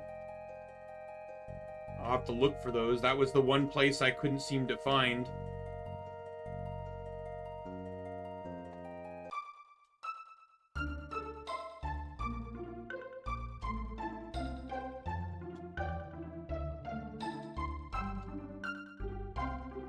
Well, yeah, I know that, but, like, I looked around the mountains and couldn't find a couldn't find an entrance to one. I found the magic cave, I found the forest, but... Oh, here it is. The incredibly undescript and like, almost invisible map location, you mean?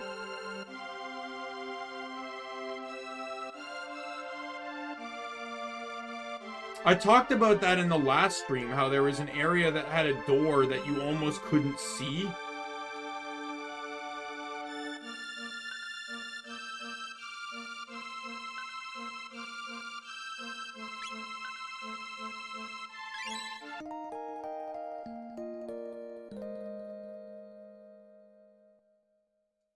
See, there we go. An inn with only 3 beds in one room, and we just used them all up. So, like, fuck if, like, anyone else, like... And the fact of the matter is that staying at the room for 3 people at night was 50 gold. I don't think I fully understand the economy of this place.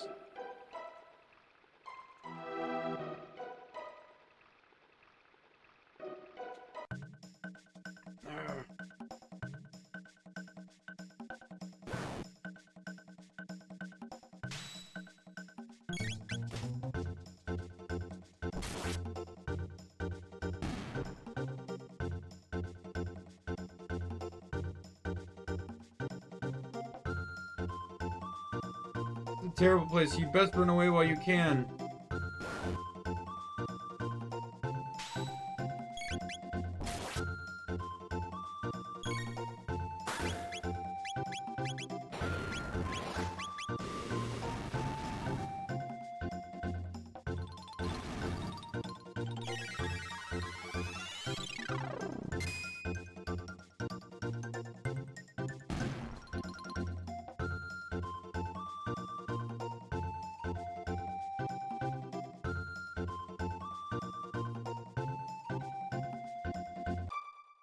the fuck did he run to get up there?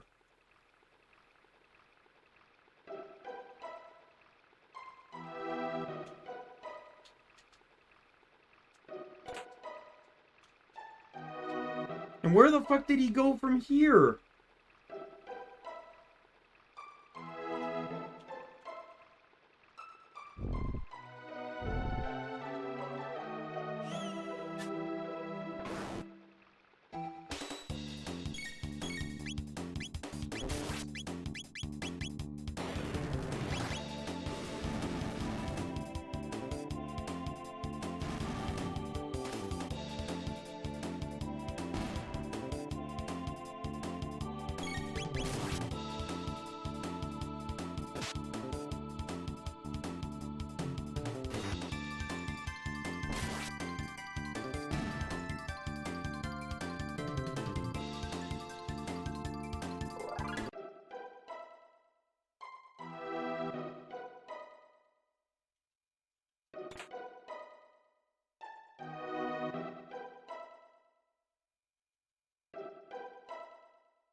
A Mirage Hand.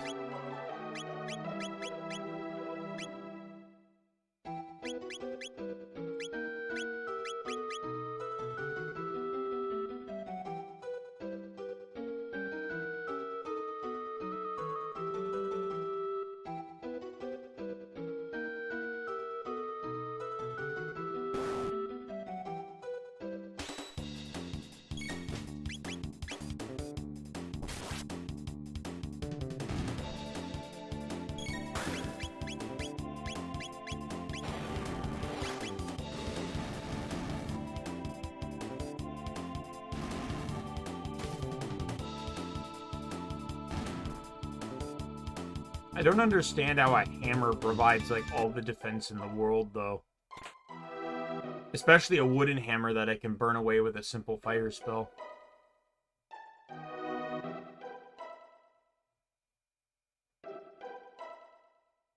I know that part. I'm happy that that's a thing.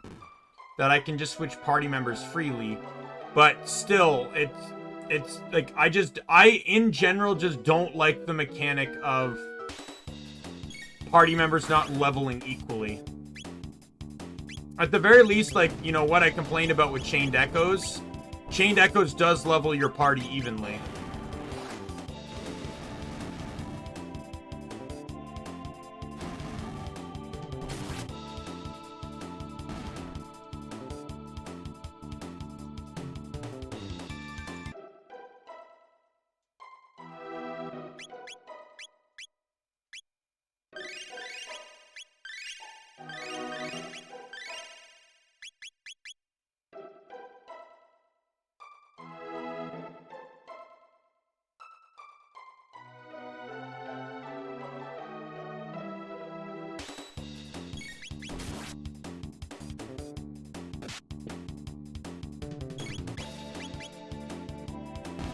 Sorry, I stood up for a sec.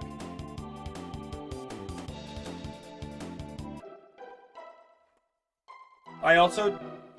and there's two types of games I like. I like games where skills are really more reserved for boss fights, like this one, where you can still handle all the normal fights without them.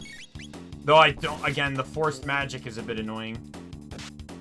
I also like games like RFL or Chained Echoes, where after every fight you're insta-healed on HP, MP, TP, whatever. So that way, the game encourages skill usage. So, like, you can go into a fight and just use your strongest stuff, because if it allows you to end the fight, like, in 1 or 2 turns, then, you know, you spend less time grinding.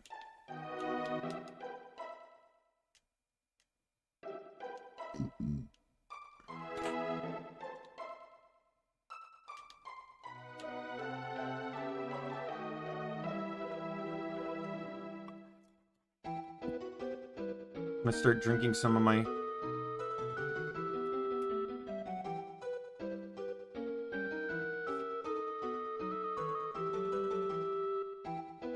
hot chocolate and soup before it gets too cold. My hot chocolate is already lukewarm.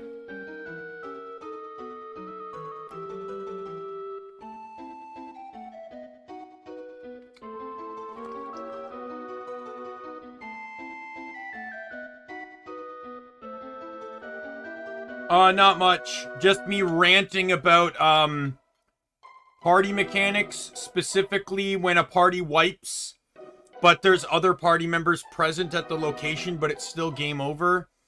And, on, games where, experience is not distributed evenly to the whole party, especially those that didn't participate in it.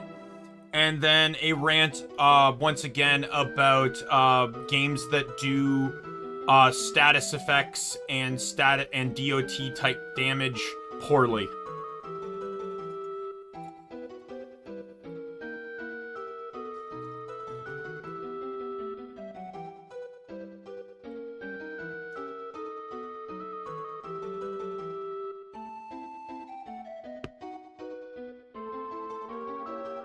Embassy assured me that despite the, leveling disparagement of this game,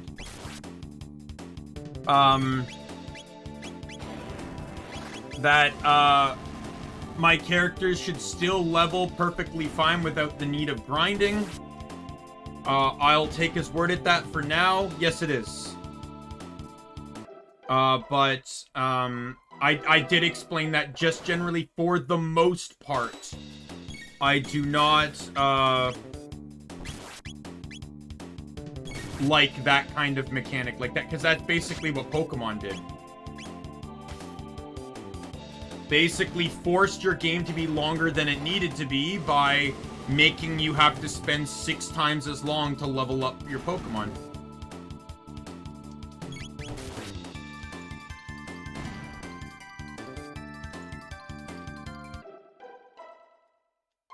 Now, I will, you know, in Pokemon's defense, I say that as someone nowadays that basically just plays the game to play it in a very particular way.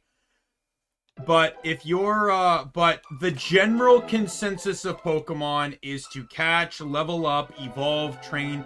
You're meant to do, you're meant to work on your Pokedex as the game goes forward. My mom was really good at that.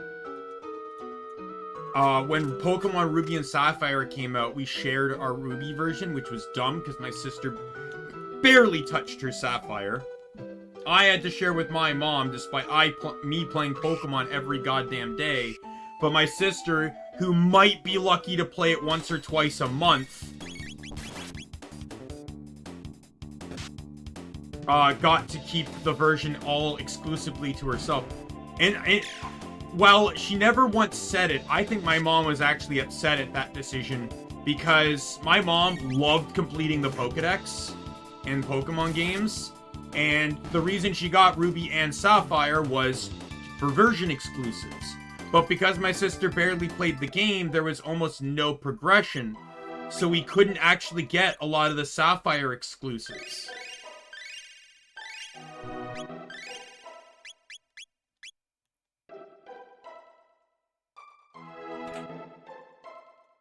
Like, in Pokemon, so my mom had Gold, I had Silver, Gold, and Crystal. I had all 3. But for the longest time, it was pretty much just my mom had Gold and I had Silver. And I would let my mom borrow my game all the time to get any of the version exclusives she needed or wanted. By the time my mom moved on from Gold, in a Pokedex of 251... she had 244, if I remember correctly. I still have her Gold version. It's at my dad's house, so getting that is an entirely different experience when you're no contact with your parent. Alright, see you later, Embassy. Thanks for dropping by. Yeah, I don't remember. I remember some of the obviously, she didn't have Mew. She didn't have Celebi.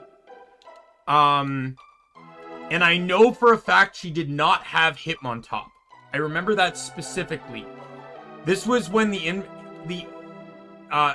internet was in a more infancy state, so learning, like, knowing Tyrogue evolved into Hitmontop and how was all over the place. But the nuanced tricks on how to do it efficiently weren't there. And, my mom could just never figure out how to get Hitmontop. You know what's really funny, though? I just realized. So my mom sadly passed away,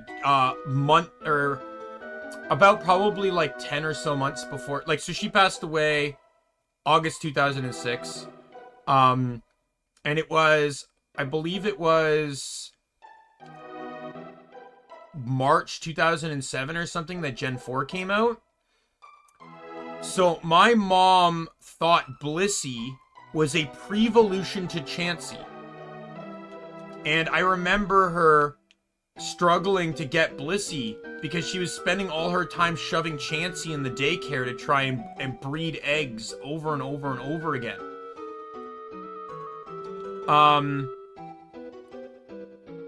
Now, keep in mind, this was also Gen 2. My mom did play Gen 3. She played the Ruby with me and then had her own Fire Red. Well, the thing is, in Gen 4, they actually introduced a Chansey pre-evolution. So I just find that kind of funny that it's almost like my mom kind of predicted that. Alright, you'll ruin our ambush.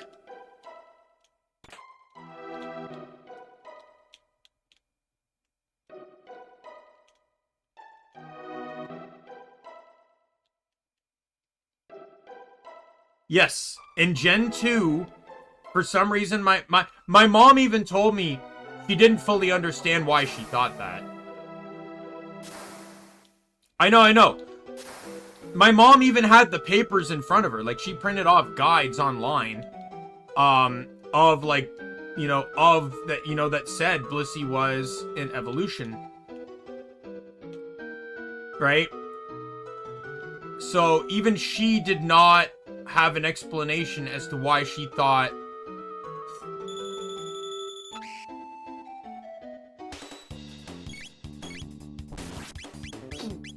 why Blissey, why she even said, like, I don't know what I was thinking. Even she did not have an actual explanation for it.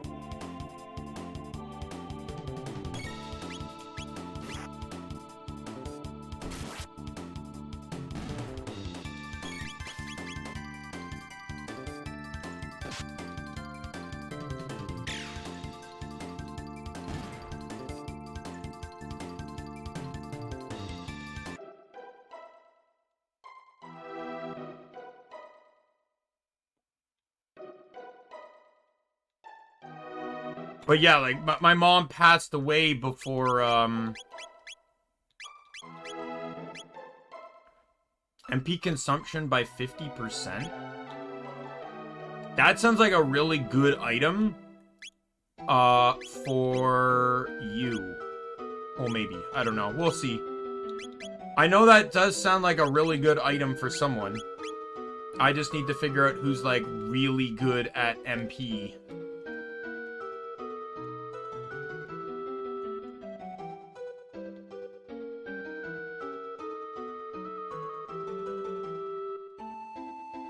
It's like the same though, like my mom knew, I'm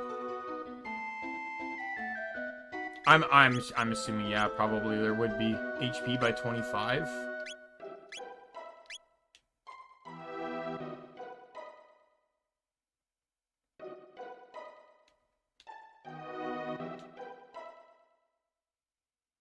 We'll see, we'll possibly find it at some point.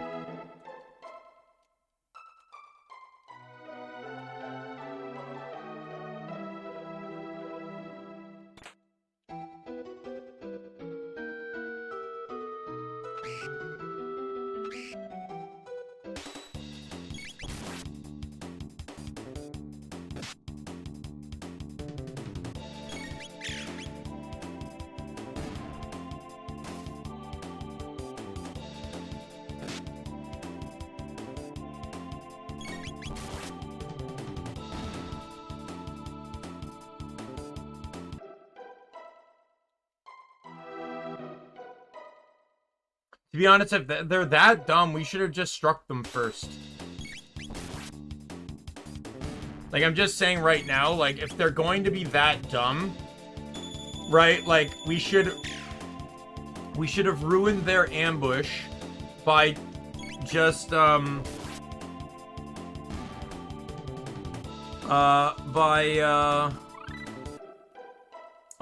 Marley got cured.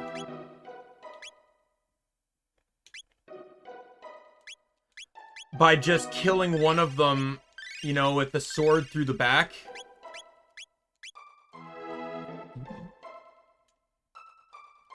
Mountains are so nice. That's a nice view.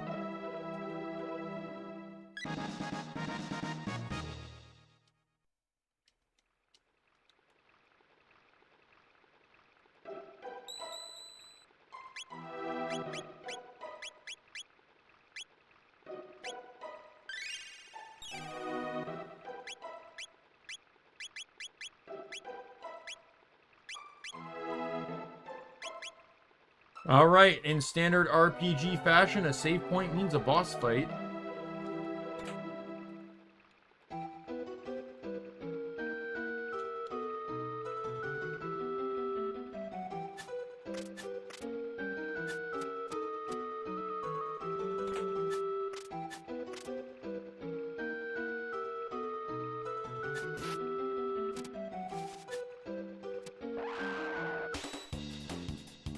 None of them have hammers, so this is just going to be an easy fight.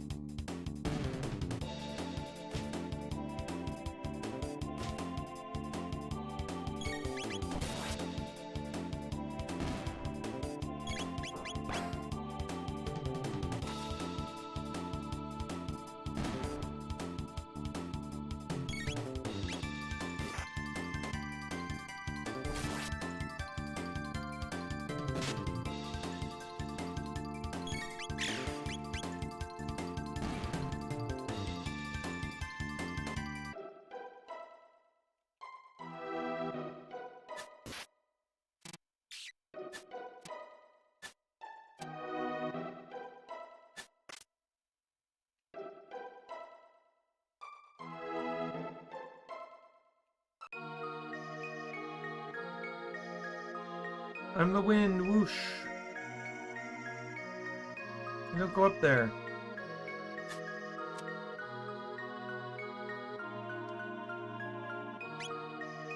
That's so. Just wait a second, alright? Hey, brother, where are you, Masa? What is it, Mune? Not again. You thought you'd make a name for yourself as hero by grabbing the Masamune, did you? What a buffoon. Humans are all the same, aren't they? It's how you use the sword that's important, not just that you have the strongest one.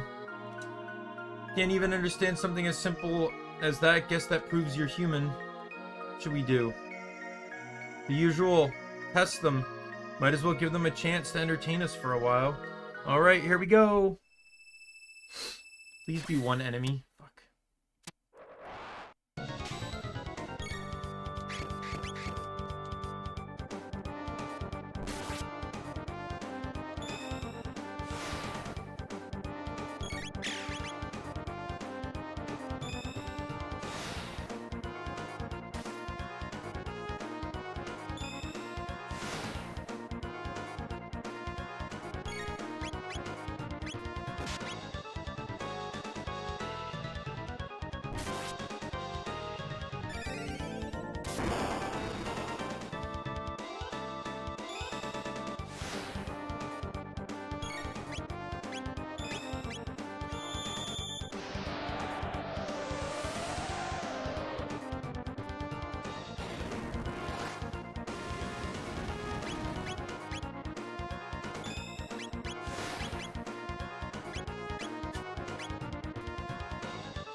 I didn't even hit!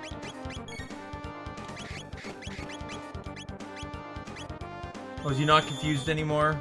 Fuck off.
Oh. Okay, so we only had so they're basically one enemy. Okay. So I'm glad going in on one worked out. Hey, Masa. Those are pretty tough. No one's lasted this long since Cyrus. What should we do? We fight them for real, of course. Alright, this is it. No more games. With Masa's bravery, Immuni's brains. Fusion! Ha! We're unstoppable.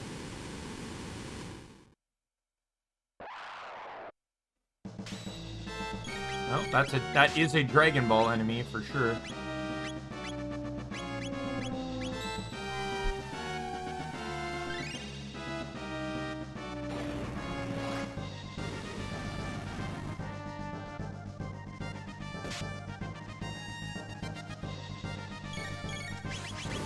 Just want to see how the basic attack does on them.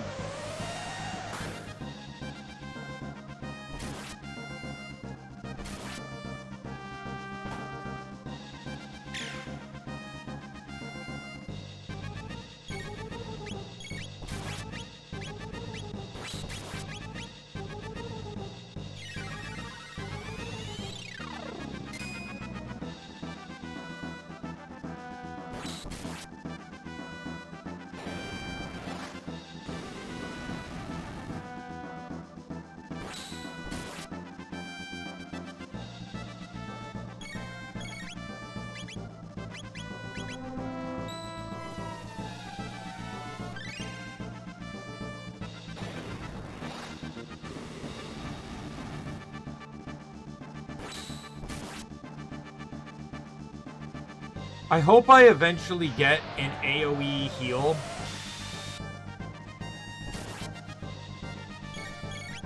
That won't require 2 of my 3 party members to get it off.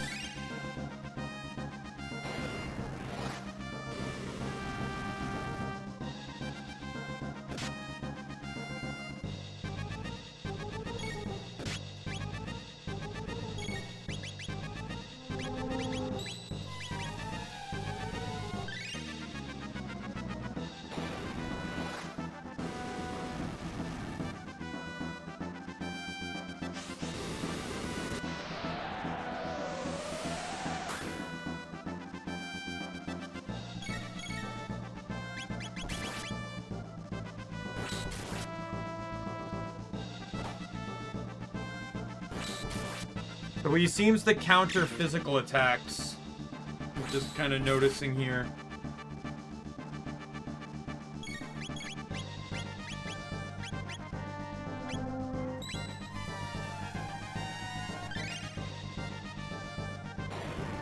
So like if I use fire, he doesn't counter. Oh, never mind, he does.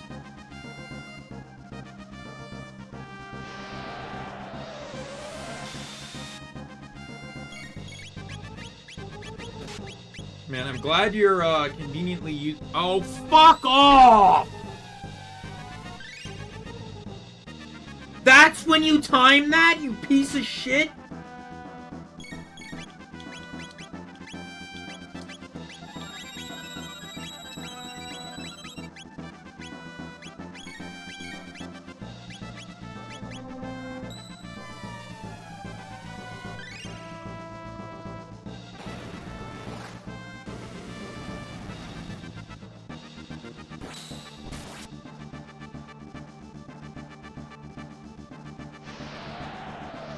God damn you!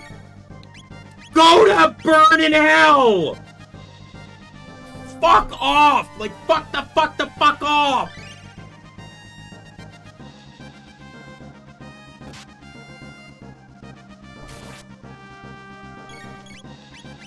God damn it! I said before, I fucking hate healing loops.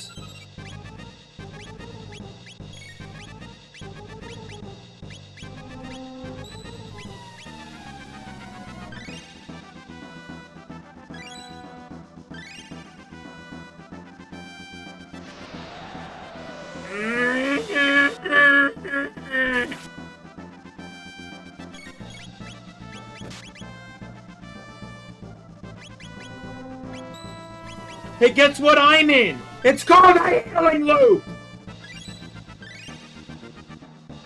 Where every party member has to focus exclusively on healing, because we can't fucking attack because the guy's an asshole.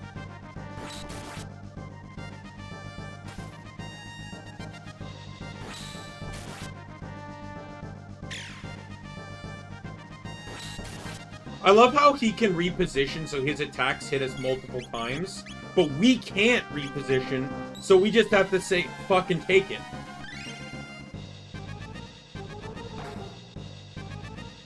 I meant to use fire there, I do not know why I didn't.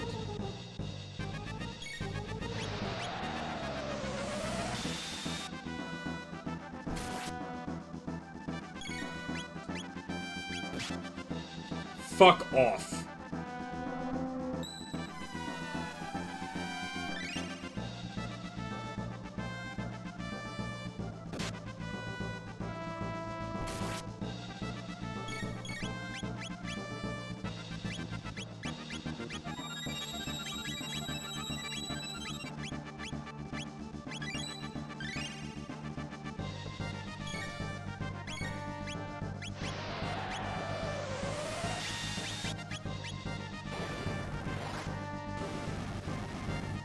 Yeah, I feel like I'm in a Zorark fight, you know, where a boss just spams a group AoE attack that does way too much damage repeatedly.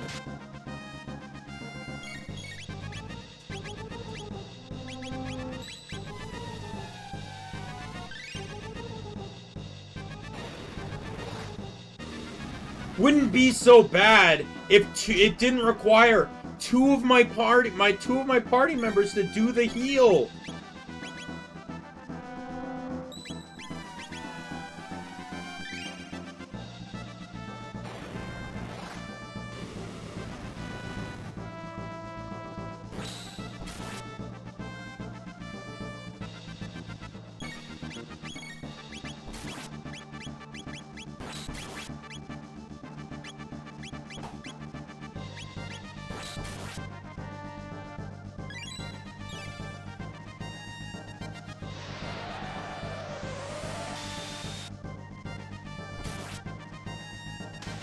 Fucking final. It just slows the boss fight to a crawl. Now, I wouldn't complain if Marley could do all the healing by herself. But the fact that it takes Chrono and Marley to do AoE healing, it's annoying as fuck. Luca's my only one that was consistently doing damage when I didn't need her to pop an item or something.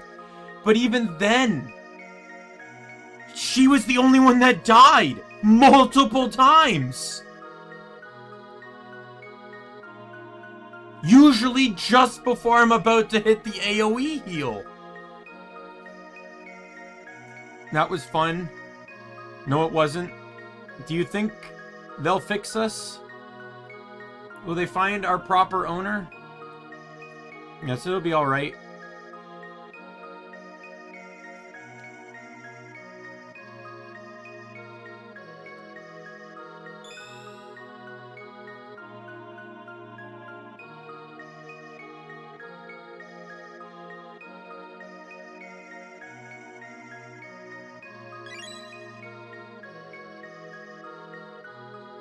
This is the Masamune. Looks like it's been broken for ages.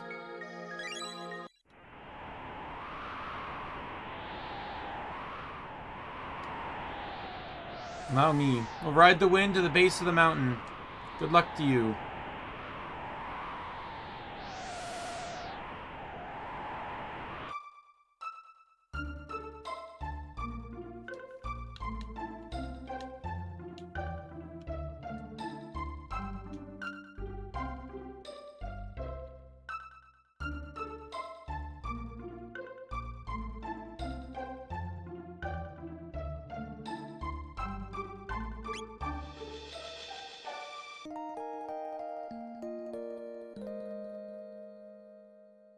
I do like the neat little point that Luca takes off her hat when she sleeps.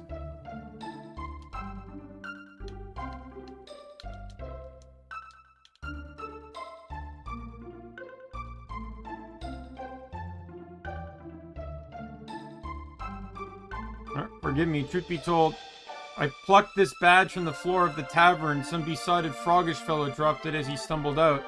I thought to sell it, see, but then everyone started calling me the hero when they saw it, and well, didn't know what to do but go along with it.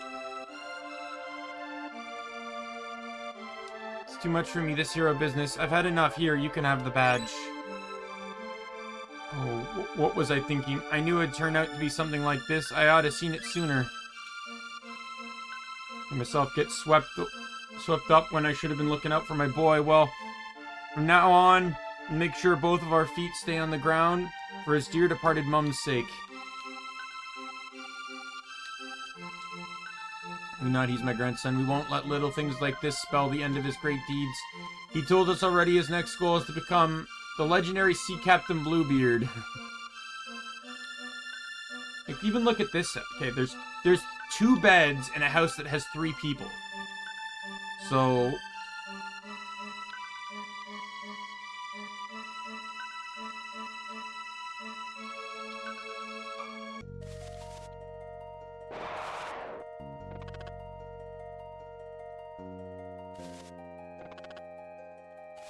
Get all that skillful monster dodging. Returned? Badge.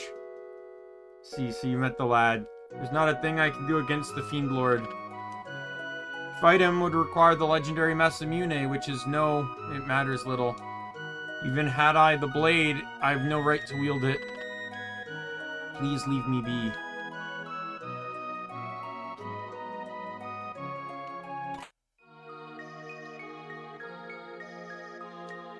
Broken sword hilt. This is part of the Masamune. It's engraved with archaic letters. I think I can make it out. Let's see. Melchorio. Courier? The guy from Medina Village? What does this mean, Chrono?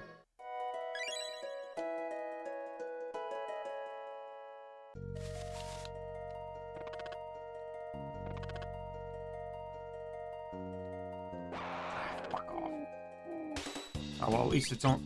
Well, I'd say at least it's only the frogs, but I actually prefer the snakes to be here so the frogs don't do so much fucking damage.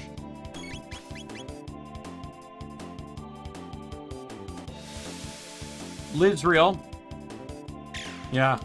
Before you inevitably leave, now that I have both Pokemon teams figured out, which I plan to do both. One's going to be after the other. But which Infinite Fusion stream sounds more interesting to you? The same type attack bonus only playthrough, or the before the first challenge? So in one, I can only use moves that match the types of the Pokemon, and the other, I can only use Pokemon found before challenging the first gym. Which one would you say I should do first? So whichever one it is, it starts tomorrow. Now that I have the full teams built, it doesn't really matter to me which one I do first.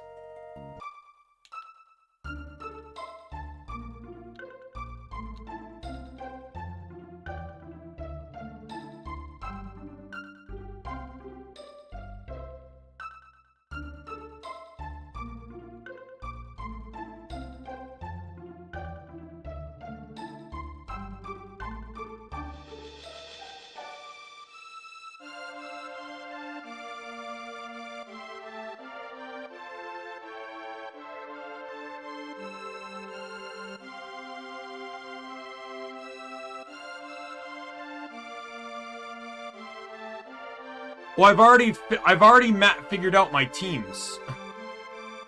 So it's like, and I set myself a restriction on that, where I can only use effectively 1 fusion per route. Is my restriction, and that restriction is mostly in place so I don't overthink. Like, well, I should say this before. I said it before, but like I can use whatever Pokemon I want before the first gym. There's no restriction to that, but my end goal is 1 fusion per route. Like that's my team. Okay, so I'll do that one first then. I have no problems with that. That one gets put into the before the first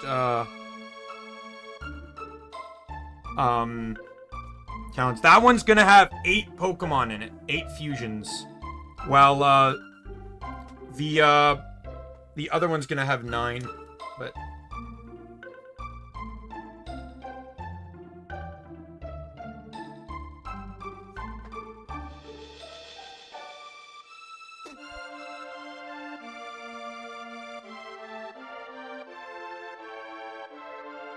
so am I just to point out, am I supposed to go back to the future?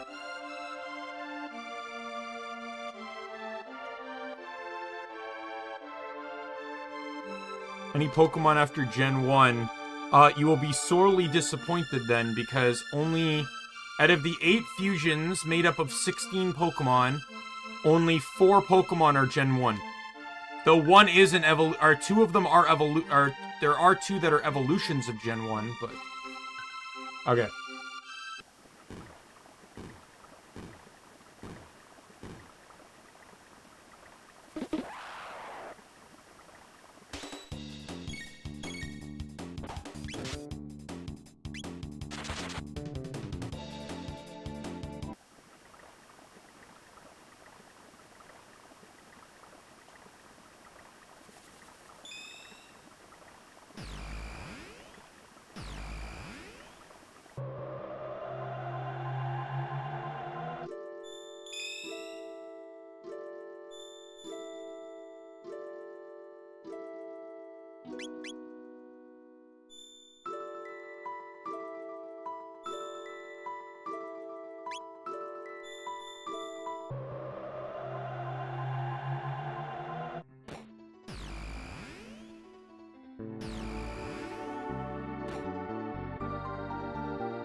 You're back again. Come to see my Lord, it's the Masamune.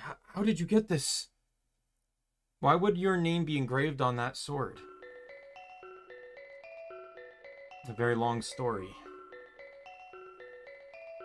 That is the story you came to hear, is it not? Doris, tell us about the Masamune. Can you reforge it? It could, were it possible for us to get our hands on some of the Dreamstone from which the sword was made. Dreamstone, where can we get that? Nowhere to be found anymore. It was a glittering red stone once valued even more than gold. Fortunately, that was a long, long time ago. Longer than you could even imagine.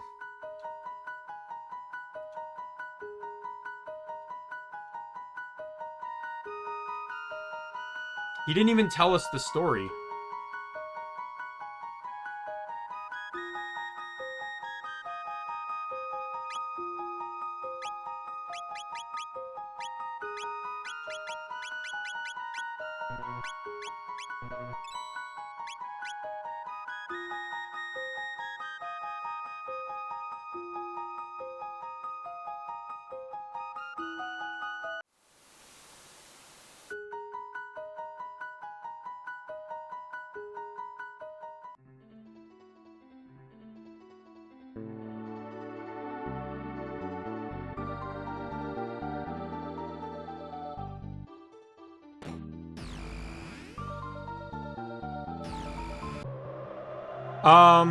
Now, the way he described it, is this back into 600 or is it in the 65 million one?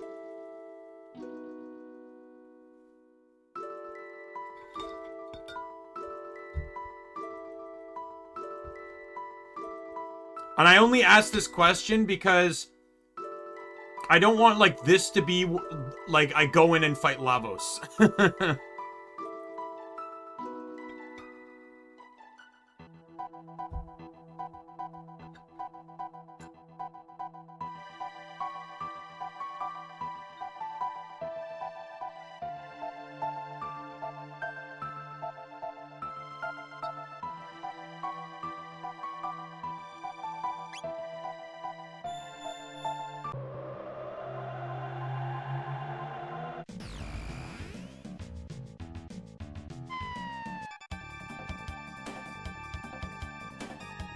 Green and scaly.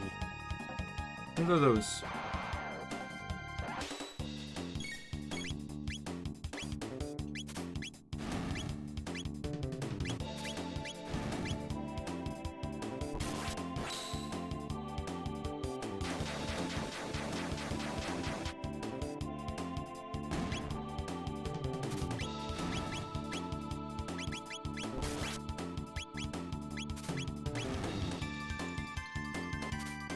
God damn you all.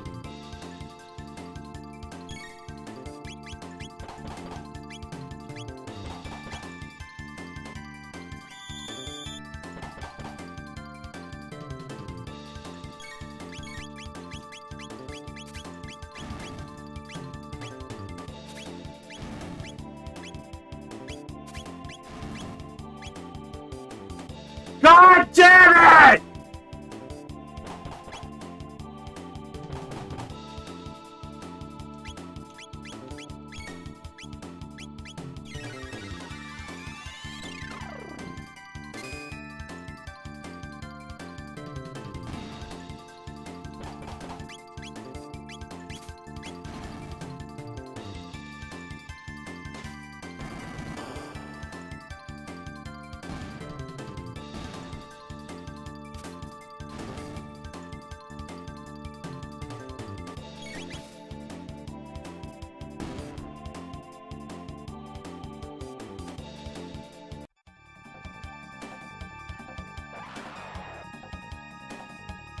We're outnumbered. What should we do, Chrono?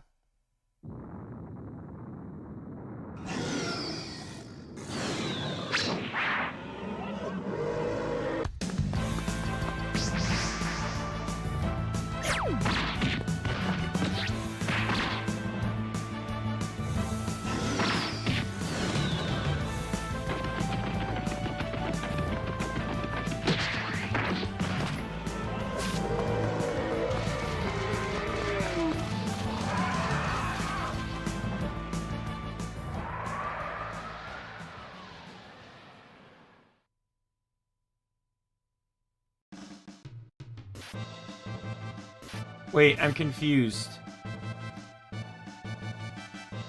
Didn't everything that just happened happen in the cutscene? Oh, she's tough. Who is that? Oh, they're coming our way. Can I heal first? Because people are rude and...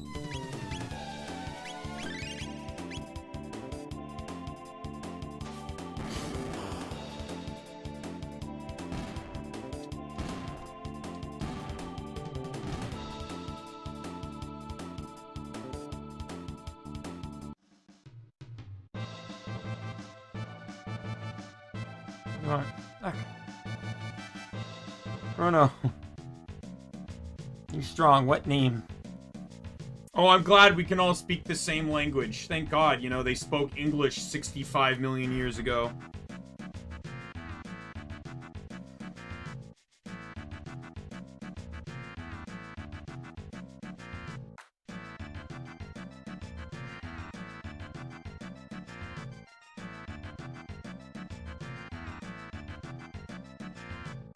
Chrono name, good name, me. Ayla. Me, Ayla. Ayla like strong man, so Ayla like Chrono. Get away from Chrono. Somebody's got a new friend. I'm strong too. Ayla like strong person. Man, woman like both. Oh dear. I don't even... I mean, I'm not... To be perfectly honest, this is already setting up perfectly for a harem anime where the main protagonist has a party of 3 women and a robot. Like, in harem animes, if there's a male main character, they're either gay, non-human, or represented in a way that makes them seem non-human. A good example is there's non-human. I just said non-human. There's a manga I've been following. It's like level 9,999 thing is like, he summons like an entire basic kingdom of people. All of them have been revealed to basically be women, except for 2. One is named Gold, and he's called that because he's forever in a giant suit of gold armor. You never see him outside the armor. And then the other guy is heavily represented to basically be gay. And presumably the only other male voice is a sentient gun wielded by another woman. So it's like, it's the standard harem trope. The only men in the party are non-human.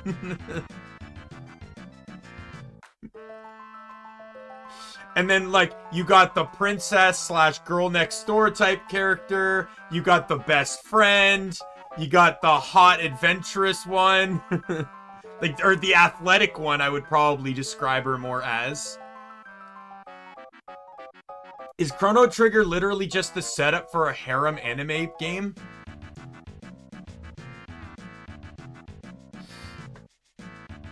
And there was like, what, farming in another world or whatever, where it's just by his coincidence, he only keeps recruiting women, so his harem just gets bigger, and to the point that the only men in the group are lizard men, dwarves, and children. So he's forced to be the only man that can like reproduce with them. And of course, all the humanoid, or all the non-human races are still look like humans, you know, like the dragons, the vampires, the orcs, the elves. They all still relatively look human, so it's all fine. Chrono, where from? How can we explain? From way after the day after tomorrow. Oh, you funny. Ayla like funny person. It's no use. You come village. Talk and eat. Dance, drink, fun. By the way, I want to say that the sprite models for those monsters look nothing like they did in the cutscene. The cutscene made them look like mini dinosaurs. The gameplay made them look like goblins.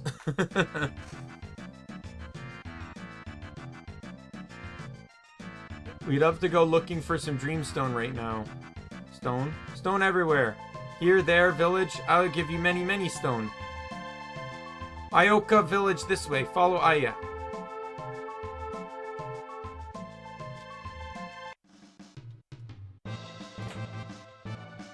Oh, another berserker ring.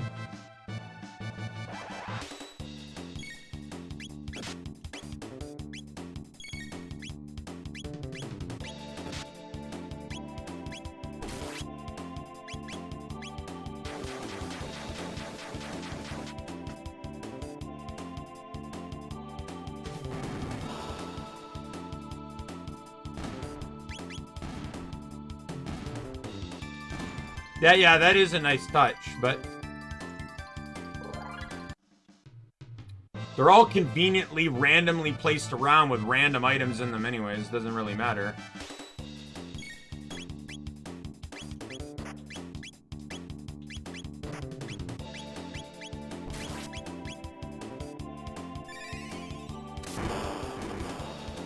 Doesn't matter whether it's 1,000, 2,300, 600, or 65 million. It's still going to be a ring and a chest in the middle of a forest.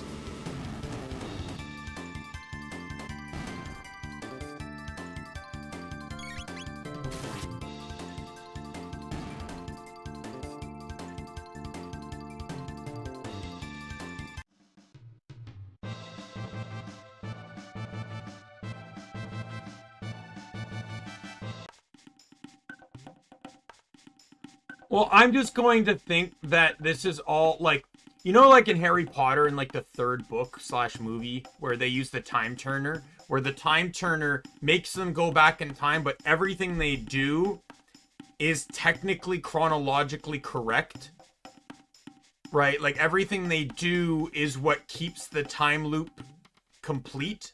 I'd like to think that that's what's going on here.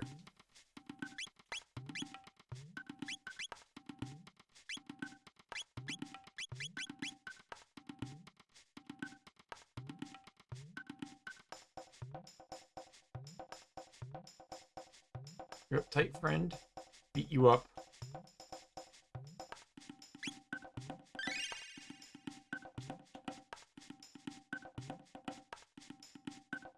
Right scales, cold blood, hard to beat.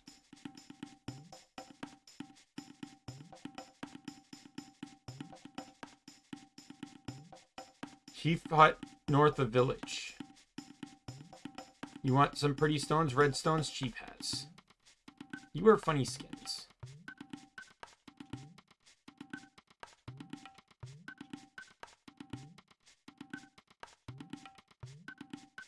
Lightning stun dinosaur, you know. You strange. Have good stuff? No. Chief no say okay. No can trade.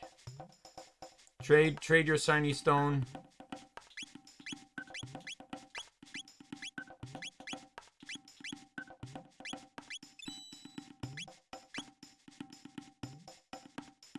Trade house, you bring things, trade for new things.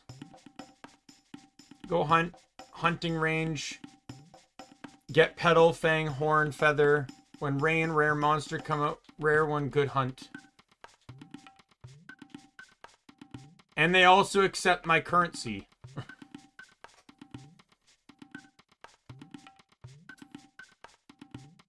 It's really dumb to me because they came up with this idea of like, hey, let's do prehistoric.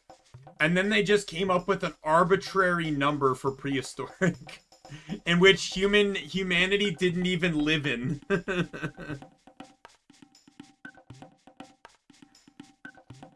Like, I'm just gonna emphasize, if we're talking about the concept of evolution, humans evolved over millions of years from previous species.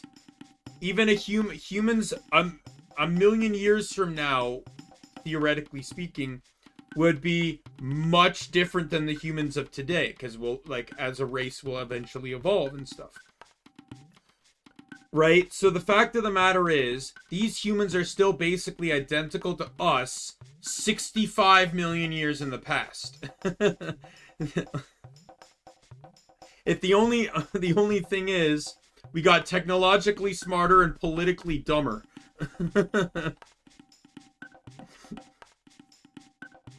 Which I think is also true for real life in some ways. Like, let's be honest here. Back in these days, like, politics were pretty simple. Because everything was about the tribe.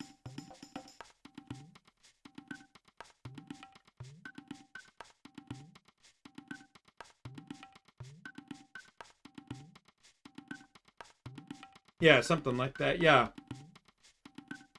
To be honest, they could have even put 3 million years ago and it still would have been fine. 65 million years ago is like, fuck. Like, I'm curious, how far ago is that in human culture?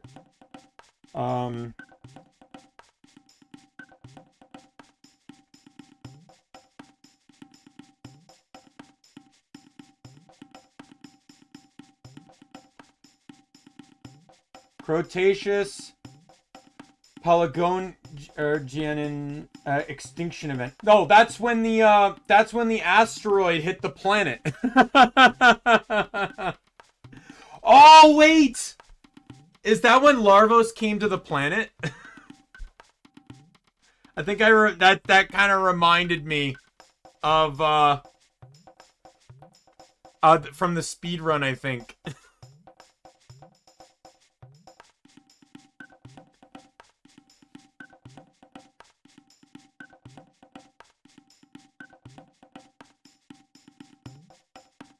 Well, now I know why they specifically picked 65 million. It still doesn't make sense that there are humans here, though. But I at least understand why they picked 65 million. I do know one of the endings. I think it's the true ending, like the true absolute ending. They said in the speedrun is effectively starting the game, traveling through time and beating Larvos in this time period. Like, as soon as he arrives, you kill him. That is the, like, the true ending of Chrono Trigger from what they said.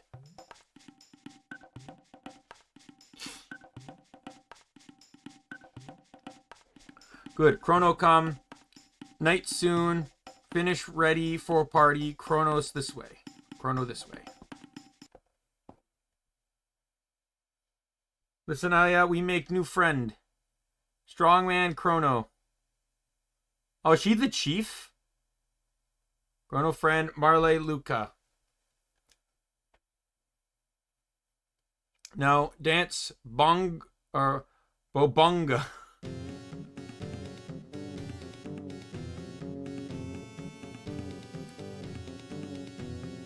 I wouldn't have guessed she was the chief. I would have assumed she, like, because the general trope is chief's daughter. Then again, I guess they already used the princess trope. Eat, drink, dance, sing.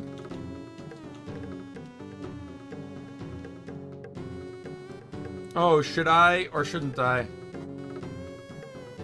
Does make me wonder. Well, Chrono, let's have some fun. What happens if, it does make me wonder what happens. Like, I can't change party now.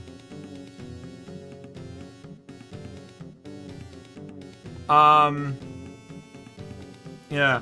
I'm assuming there's going to be interactions with, Robo and prehistoric times. Music we want to pass down many, many generations. Yeah, that guy there, yeah.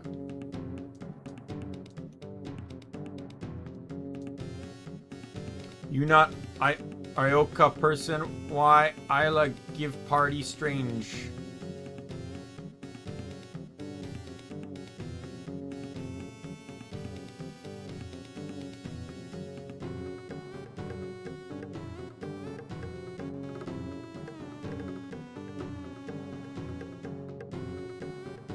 Well, no, I'm just saying it's like, they wouldn't, like, the people here wouldn't understand what Robo is.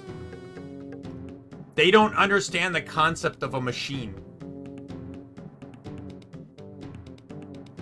Presumably, they just think he's some type of metallic person. The closest a robot could be convinced of being a real person is going back to this time period where no one understands the concept of a robot. Like, if you took Nero-sama and brought her back to this, like, to, like, prehistoric humans, you would effectively,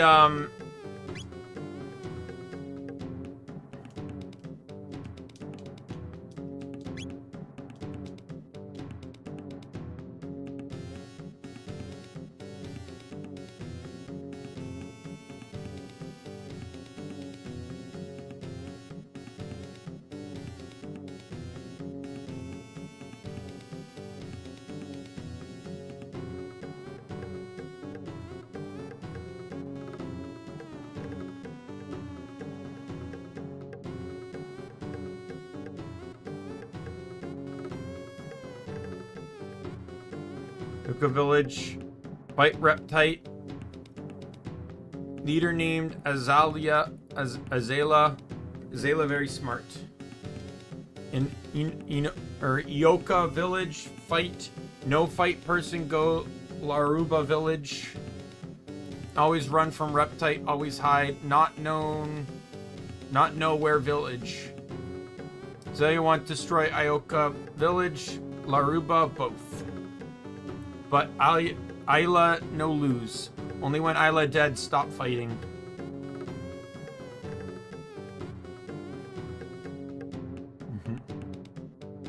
I'm glad to know that 65 million years ago, though, they knew how to make alcohol. No more talk like that. Today, meet Chrono. Good day. Eat, drink, dance, sing.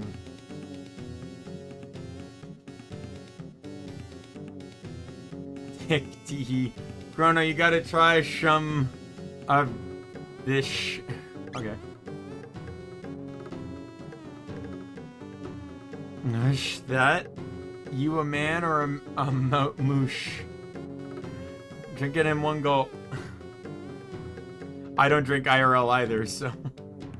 Yeah. She clearly did not burp. She threw up.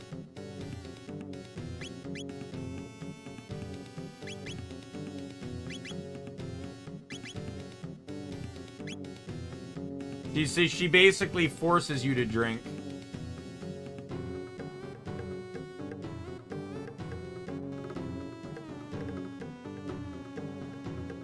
Red rocks. Rare red rock. Have rock means strong person. I am most strong. Ioka village. So Aya rock. Chrono want. Chrono challenge Isla. Win. Isla give. Aya go. Get more skull smash. Party now. So drink. Chrono Isla have battle. Who drink more?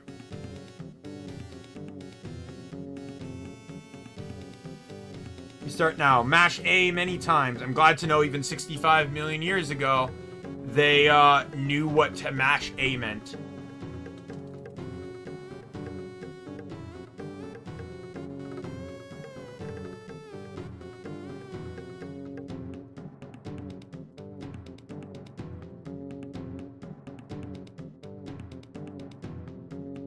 Oh, no more Chrono. I lose. Give rock.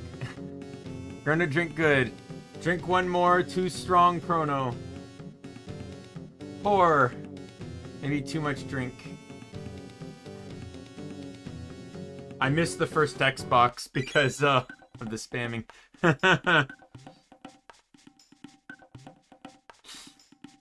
My head. What did I did what last night? Liar. Oh, but why does my head hurt like this? Morning, Chrono. Wasn't last night fun? Where did these footprints come from? It's gone. The gate key's gone. He must have left these prints. With the key, we're stuck here forever. It's bad. We have to go see Ayla. Snort. Yeah.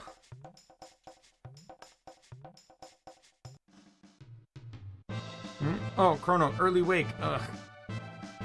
Too much skull smash. Sorry to wake you, but someone stole something important to us while we were asleep. What? Stole? Must be Reptite. Chrono go Dahlia, we find bad Reptite. Who else come?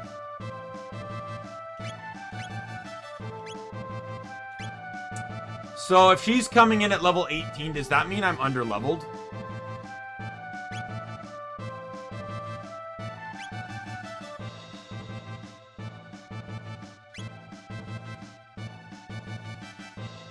Urgency, we go. Chrono, come.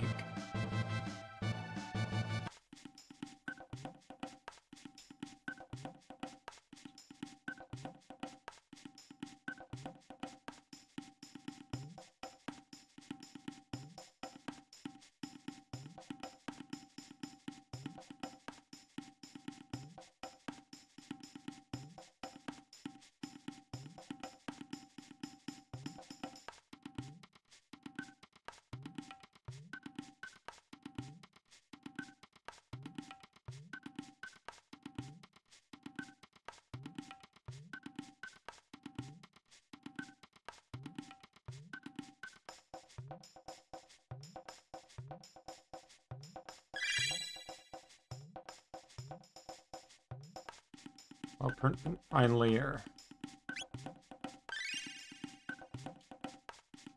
I love her her running animation. As she goes down on all fours. So we're supposed to follow footprints that we can't see on the world map.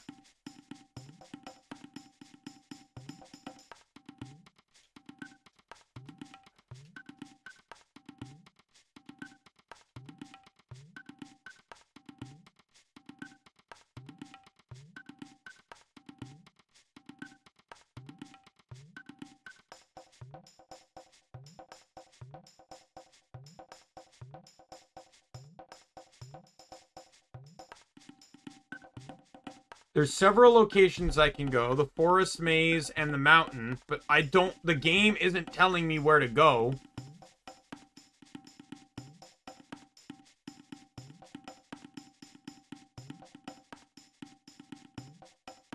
It just says, Reptite, leave footprint when run. Follow footprint, find layer. But it doesn't tell me where to find that layer because I can't see footprints on the world map.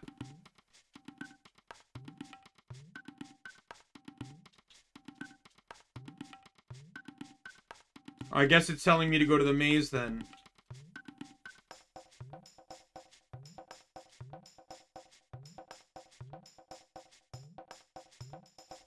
You know, what you doing? Say now. Sorry, I'll, take Chrono stuff. Why take? Like Isla best. Isla say like Chrono. Kino mad. Oh, is Kino like a dude? I thought it was a girl. It was a girl. You don't have to do that. You don't know why Isla hit? Isla no like Kino.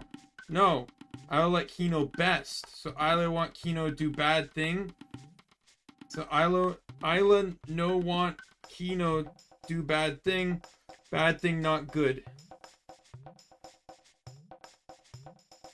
Ayla. Kino sorry Ayla. Kino sorry Chrono. Give thing back Chrono. No, no have. Reptites take. Reptite, where Reptite go? Run trees there. Ayla go. Kino go back village. Ayla gone. Kino protect Ayoka. Okay, Ayla. Kino man. Aya die. Ayla die. Ayla have baby. Then Kino chief. Ayla. Follow Reptite. Get Chrono thing.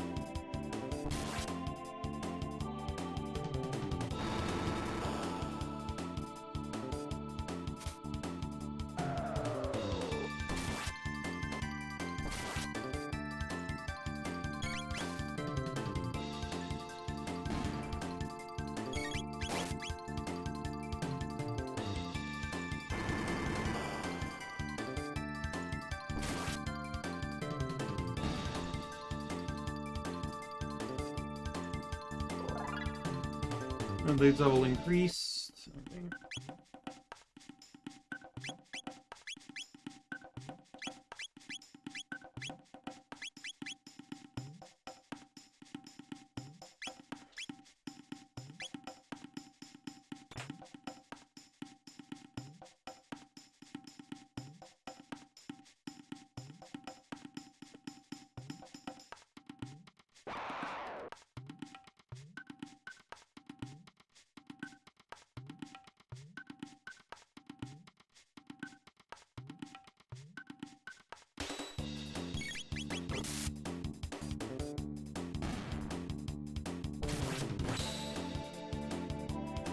I crit and still did 2/3 of her damage.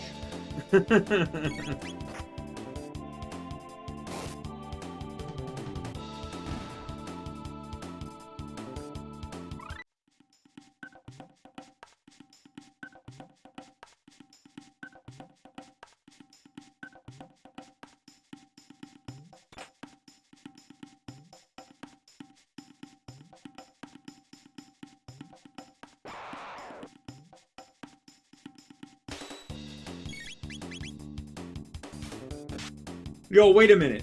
Is that a Bow? I see a severe lack of demon dog twins. Though it is spelled differently, that's probably why. There's no U's.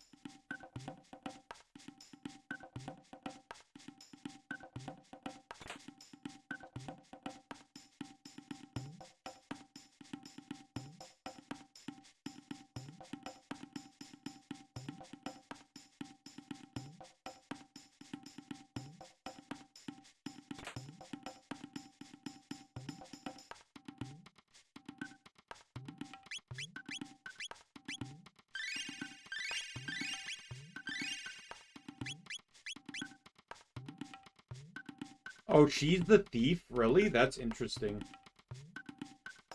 I wouldn't have pegged her as the thief character.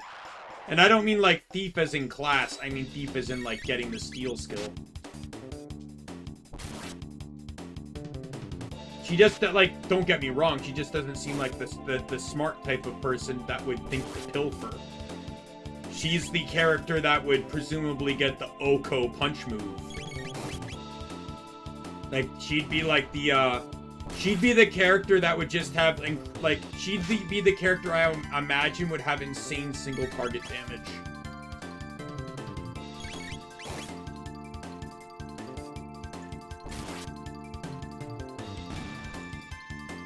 Or combo. I know this isn't a game that has combos, but like to me, I know some games don't always portray it this way, but I personally feel like hand-to-hand should be a very combo-heavy,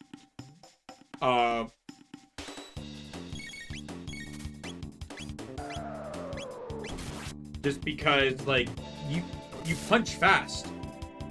I'd say you can punch just as fast as you can swing a dagger, if not faster. Though depending on the franchise, I would argue though that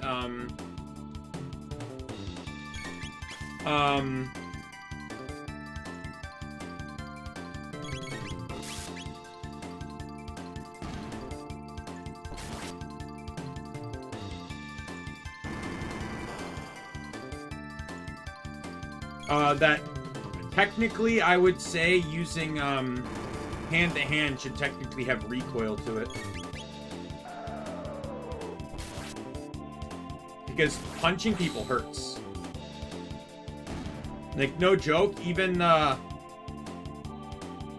people trained to fight hurt. Like, that's why, like, MMA fighters wear padding on, like, padded gloves, and boxers wear gloves. Like, punching doesn't come without the drawback of actually hitting something with your fist.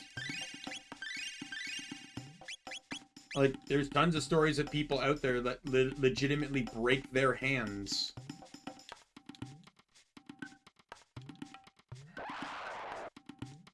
Have broke a finger punching someone.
There's still an item I didn't get, but I don't think it's probably going to mean much.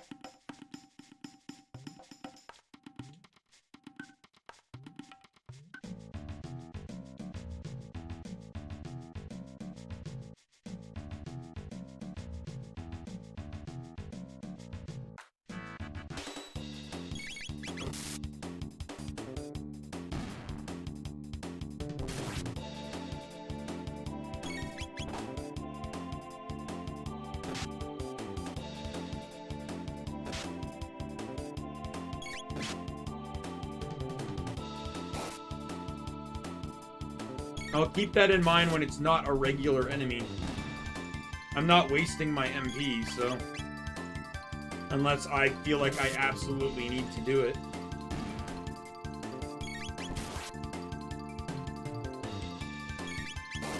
And don't worry about it, Literal. I'm probably going to end the stream in about an hour or so. And maybe even after this exact plot point. Because I have a few things I need to do, and I need to make sure I actually get more than 4 hours of sleep tonight.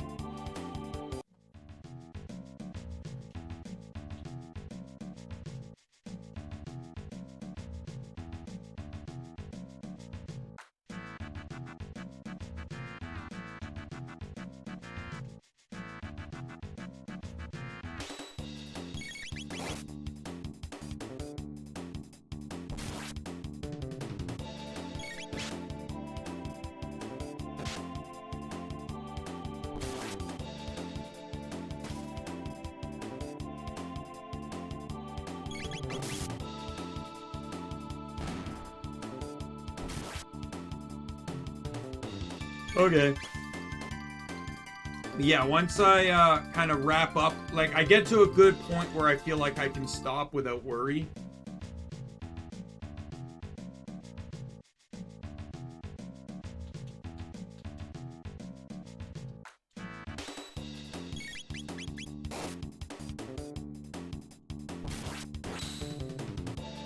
That was a crit.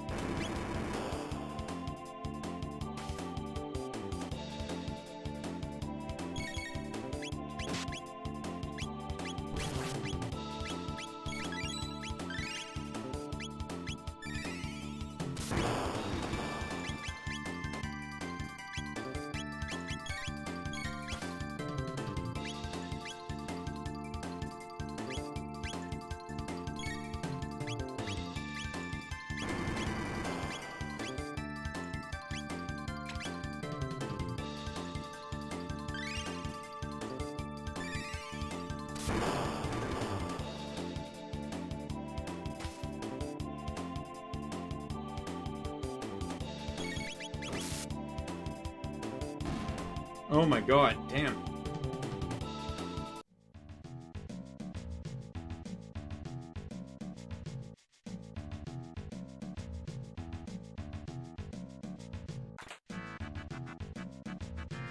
Do not tell me the stone helm is better than the fucking gold helm.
I need to heal everyone.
god. This guy didn't even use an attack. He was just getting thrown around.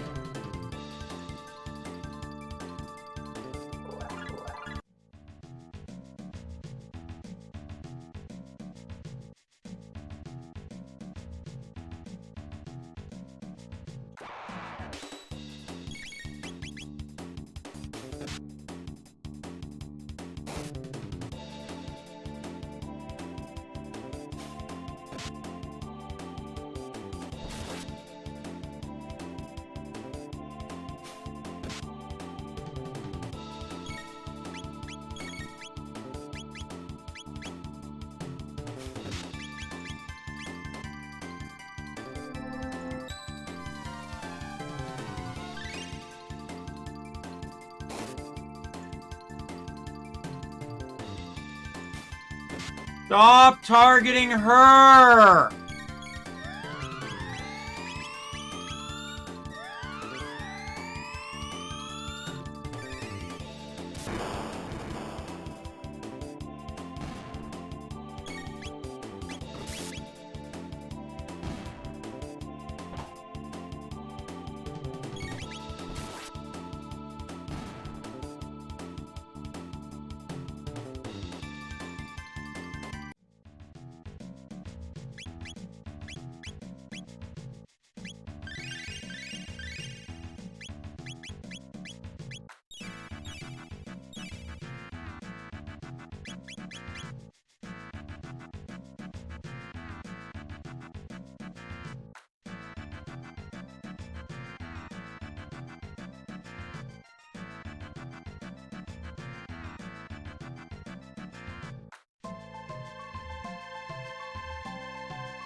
I tried to get into a fight with him. It didn't go anywhere.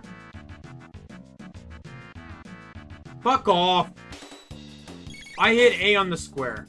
Or on the hole. Shut up.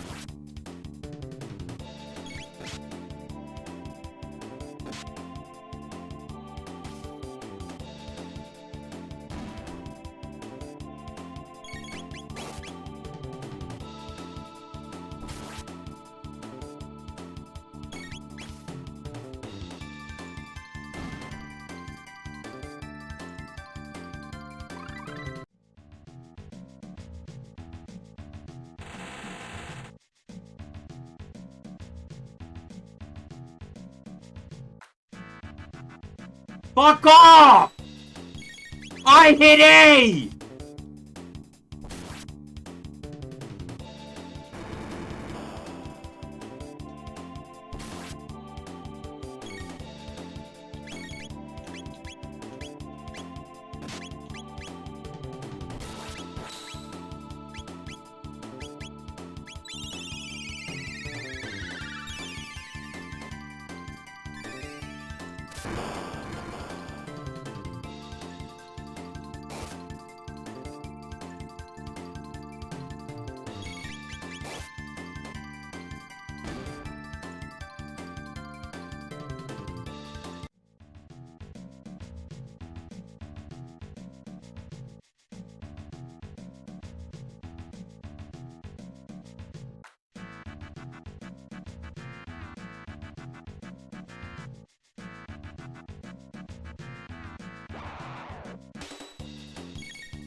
Well, sucks to be you.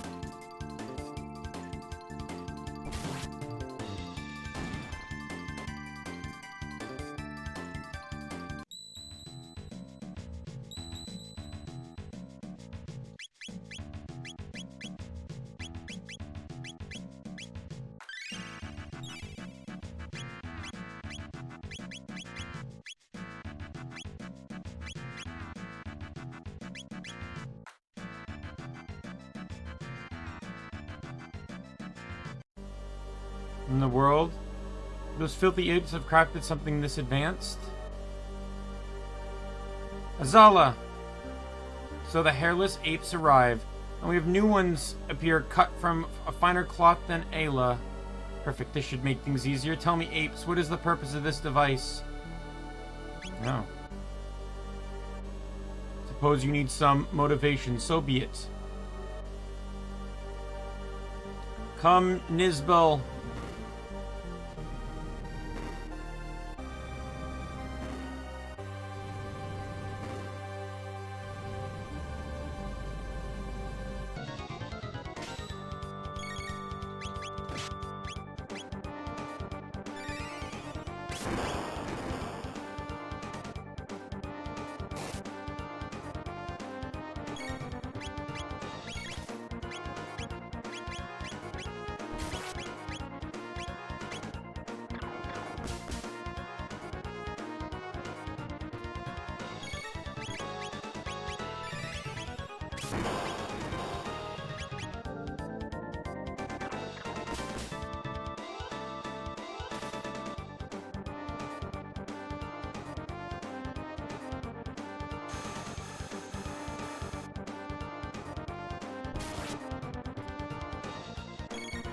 I hate this fight because,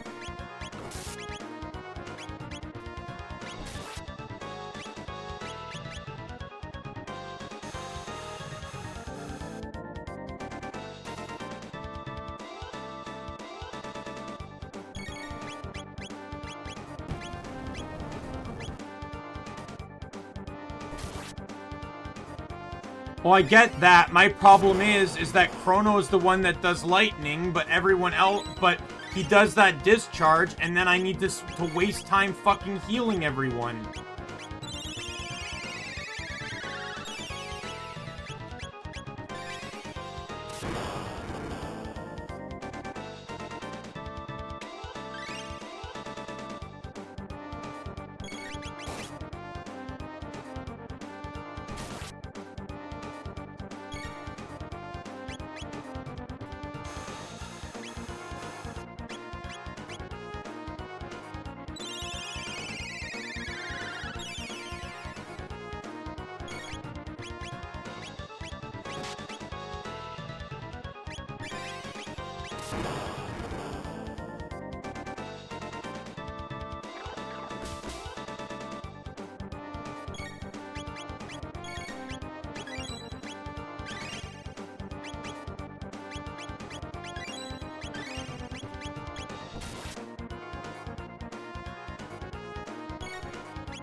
Well, he also does an attack after you use lightning, which is like...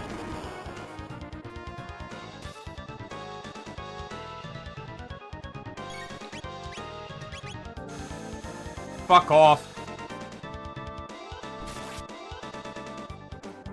I use jump kick in the hopes of doing actual damage.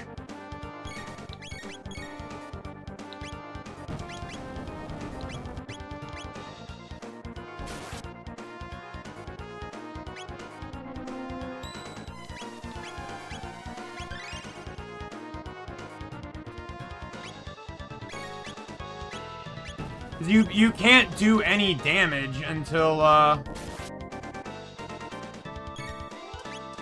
There's no damage until... Hey, Nick. There's no damage until,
how much health does this guy have?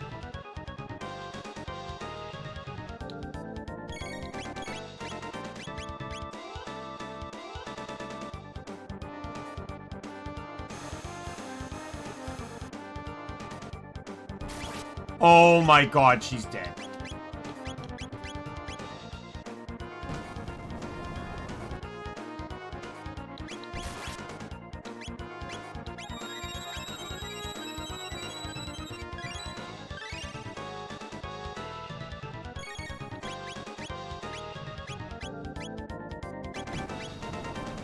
God damn it!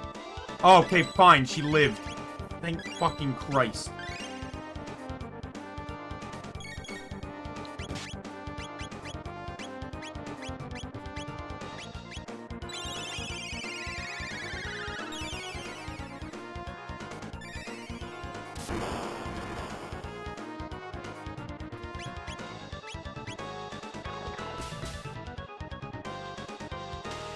Finally! Oh my god, that was an insanely annoying fight. Again, the primary issue is that the AoE heal is tied to 2 characters, one of which was key to even succeeding in this fight.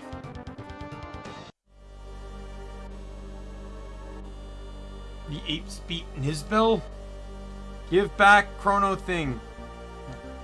One today. But no, the reptites are the rulers of this world. Will not surrender it to you filthy apes. Is the gate key alright? Thank goodness, it looks like it's okay.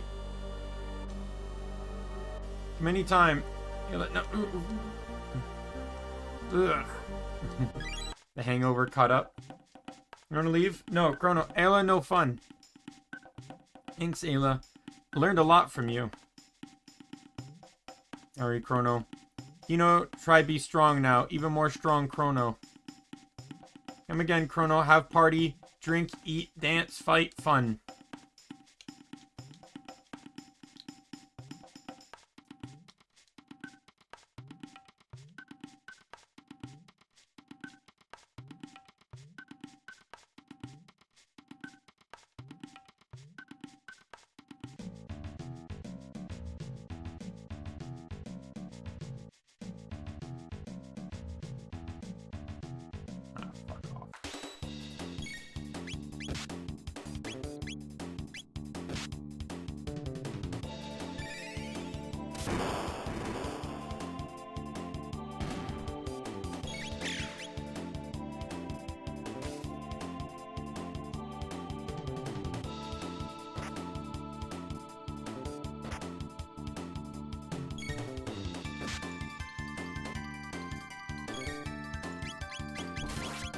Luke's cube toss tech. Ayla Marley does the most damage to this boss after lightning hits one. I don't believe I have that tech though. The only tech Ayla had was the kick one with Chrono.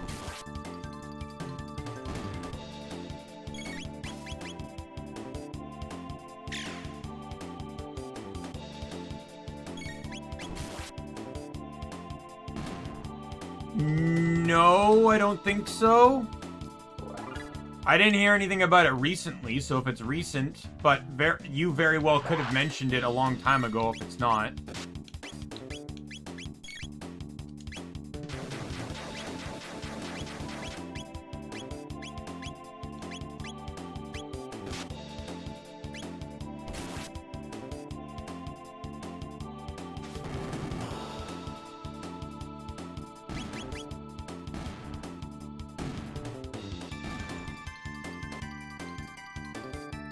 Okay, then no, I did not.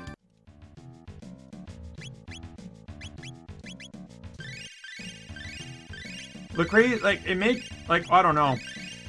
Impmon was basically created to kind of be a partner Digimon, but then was never fully treated like a partner Digimon.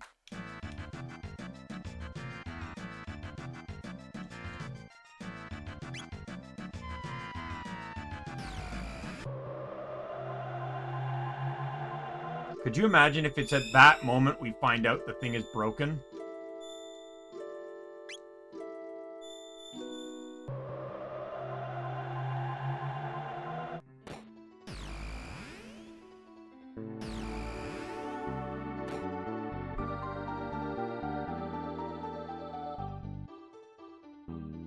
He kind of looks like... oh yeah, it's like almost identical to Growlmon. The final form almost looks like Megidramon.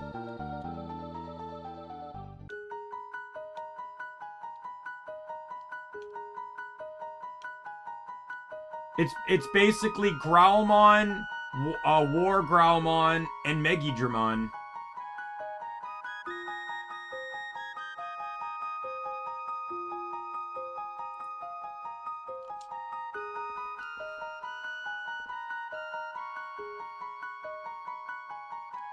Dear me, you truly found Dreamstone. Yes, that will do quite nicely. With that, I can make the blade whole again. First, the Masamune, and now this, Dreamstone? How in the world did you... No, I suppose it does not matter. Make yourselves at home, so it'll take some time. I'll lend you a hand.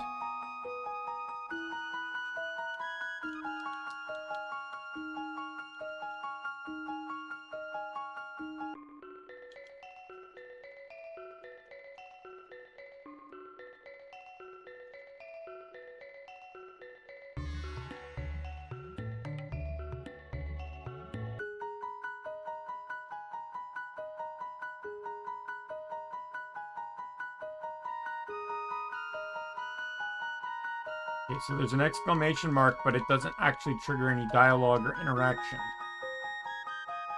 Is this just a wait? Like, just do whatever and wait, or...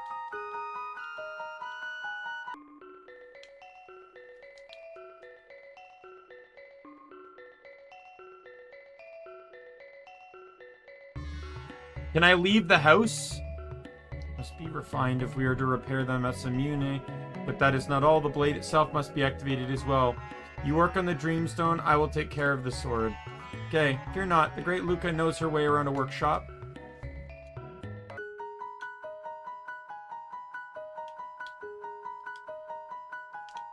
I cannot leave, so I'm just running. I'm literally just loitering. This is the most riveting gameplay ever.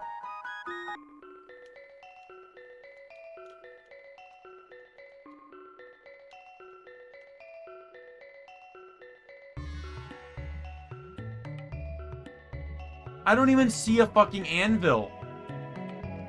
Or like a forge or anything.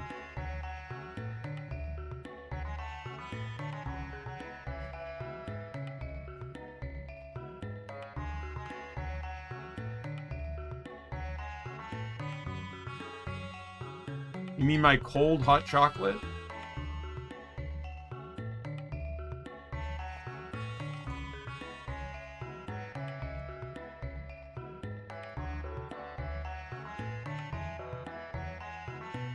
No, it's done. Could you bring me the Dreamstone? I'm done here too.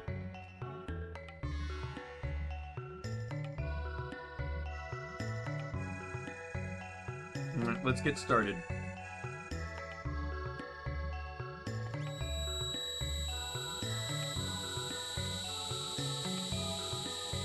Yeah, but my house is cold right now. My roommate doesn't heat the house up very much, so, room temperature is not, like 18 degrees Celsius.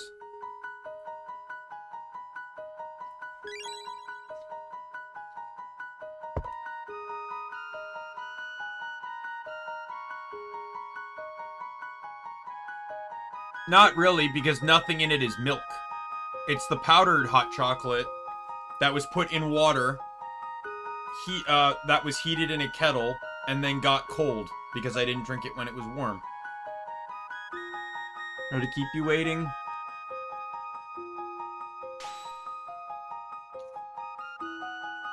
Behold, the Masamune in all its glory. Wow, that's the same sword we gave you? If you were expecting lesser work, you shouldn't have come to me. Okay, Chrono, let's take the Masamune to Frog. Sword can be used as a tool for ending lives or as one for saving them. But it all depends on the one who wields it. Be sure you wield yours in the proper reason.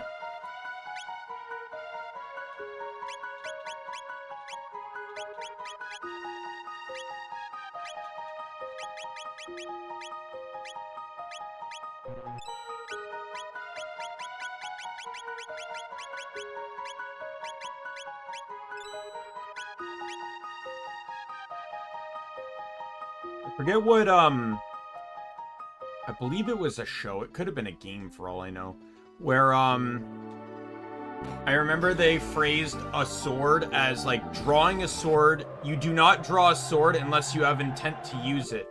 And by drawing a sword, you imply intent, meaning that I have the intent to defend, I have the reason to defend myself, against your actions, or something like that.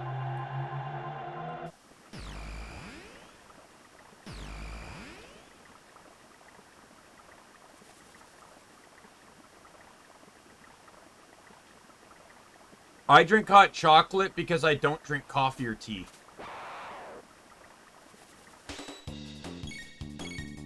I'm sure for tea, I'm sure I've just not found the right tea. I can fully believe that. There's so many ways to make tea.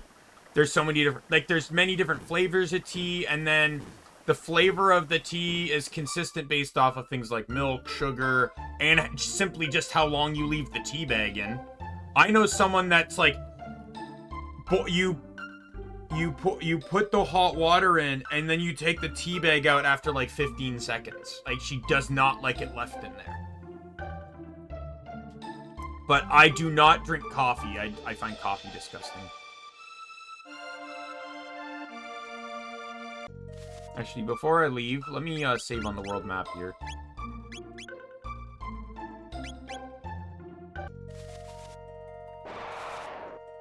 Really?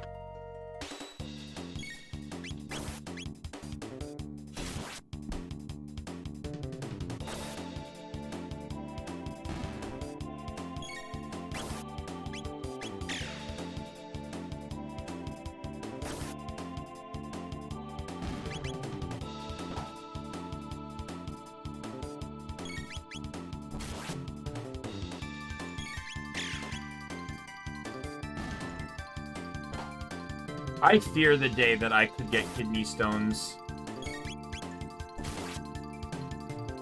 I don't eat or drink healthy, so I feel like I one day may get them.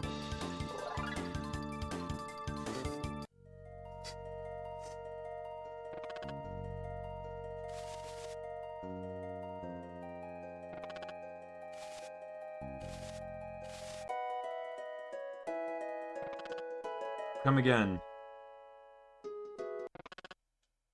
The sword. No, it couldn't be. The Masamune.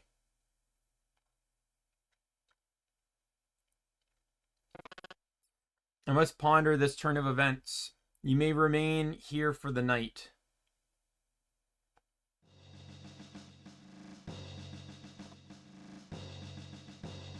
Well, I know nowadays, like, I don't know, like, I guess it depends on the stone.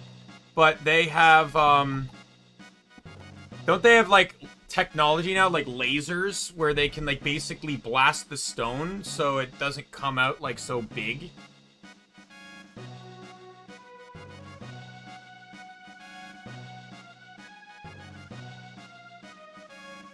I've never actually seen someone specifically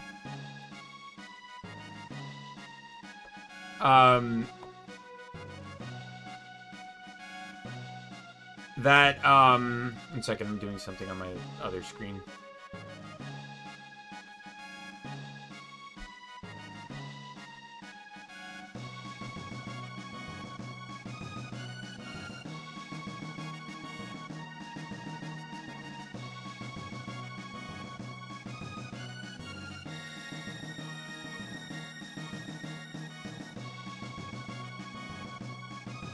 But I know, I do know they're painful. Drinking citrus juices like pineapple, orange, and lemon help shrink stones. Okay, I'll keep that in mind.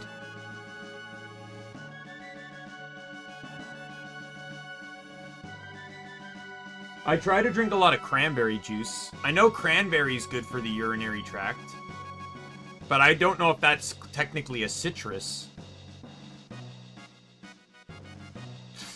Cyrus, you're leaving, aren't you? I am. It's long past time we reclaim the badges from the Frog King. I need to see that sword with my own eyes. Cyrus, this kingdom has need of you. And Linnea and I need you as well. See that you return. As long as there is life in those bones, I shall come what may. Well then, by your leave.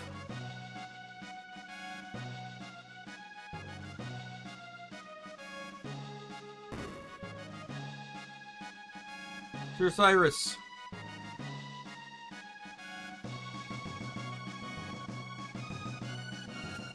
On behalf of the knighthood, we wish you a safe journey and Godspeed, my brothers.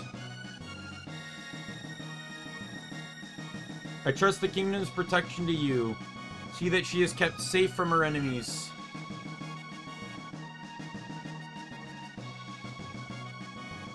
Pardon the delay, let us be on our way. Glenn, you be careful too. Be well, your majesty.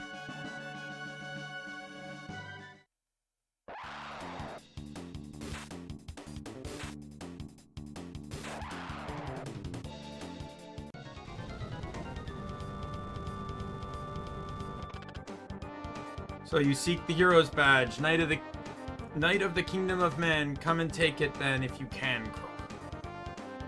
This is what I mean to do. Nirvana strike. I'm beaten. Filthy badge. Do not think I'll forget this.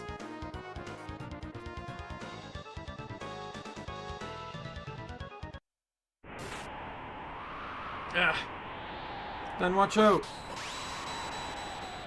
Cyrus, your sword. Simune.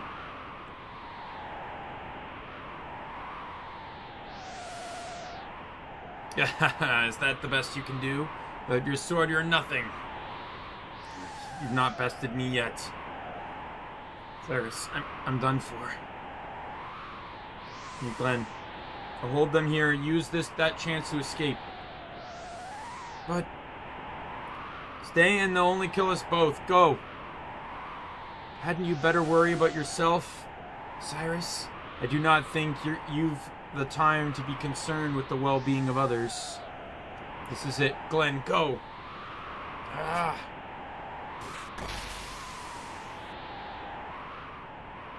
Cyrus.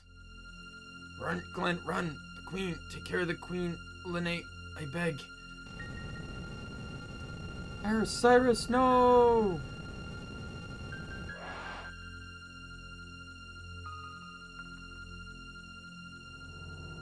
What's the matter? Are you not going to try your luck? Like a scared little frog with no pond to jump into. How about it, Lord Magnus?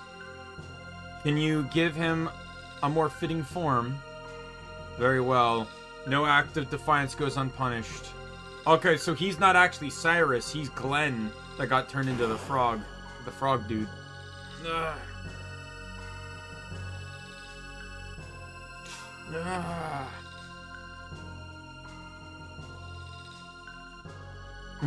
That's more like it. You spineless wimp.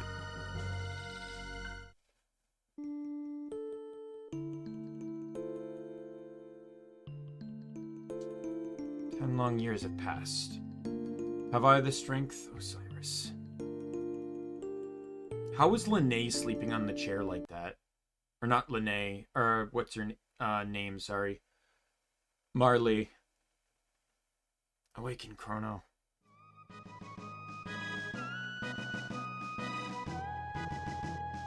Do not know how far my skills will carry me, but I will put them to the test. Let us go to Magnus's keep. His strength is no small thing. Do you understand the odds we face? Nothing can beat science. Good guys always win. Jesus. Alright, well, we're keeping Marley.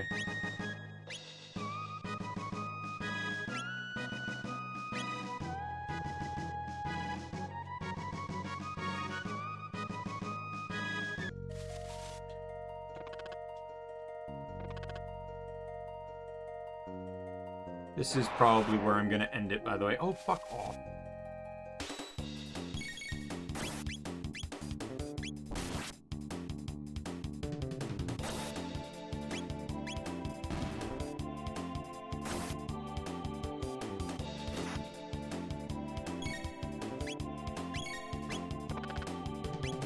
I can happily do that once I can get out of this pointless fight.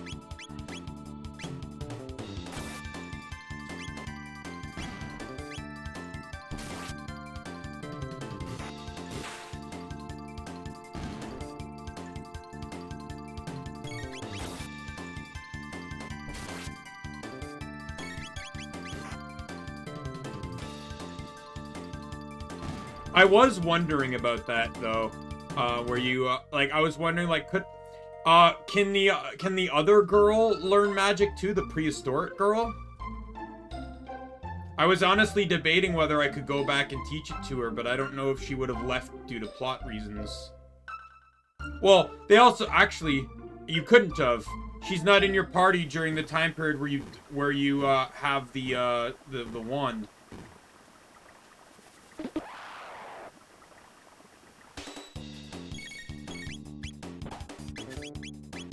Can I escape? I'm holding L and R the whole bloody fucking time. Can this fight not be here? I can walk past the other guys. Every goddamn time I return to this timeline, I have to ignore that fight. Either put the portal somewhere else, or remove the fight.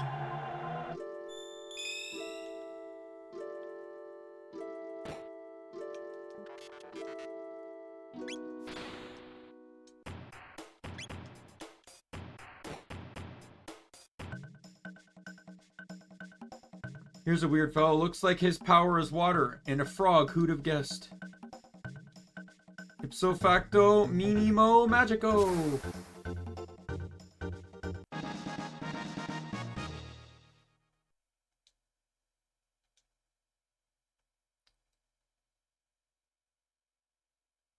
No.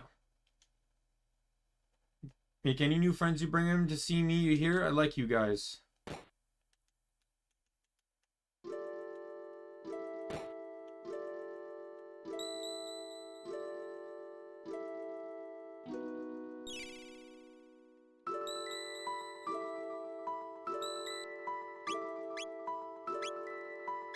Wait, Frog comes at 17. So now I'm over-leveled.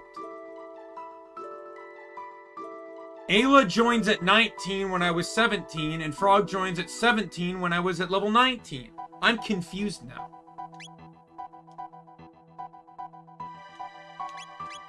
Just double save one more time.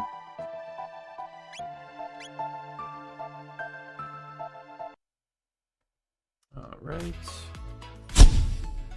This is where we call the stream. Tomorrow will be Pokemon Infinite Fusions once again, but it's going to be... we finished the non-existing types, and based on Lizreal's selection, we will be doing Before the First. And then on the next, and then after we do that, we will do the stab only. Yeah, so with that said, I will call the stream here. Thanks for everyone for dropping by, giving, helping out, giving tips, everything like that. I'm still enjoying the game. Some of the fights are very irritating. Do not be surprised if I eventually go to wait mode eventually, because I am getting very time stressed in the fights right now. Trying to get my attacks in before the enemy can attack. And, eventually, I may end up doing that. I'll try not to, but if I have to, I will. So with that said, my name is Daimien Kamiya. I am the Omni King. Be a friend, foe, or a member of the Omni Council. I'll see you later. Goodbye, everyone.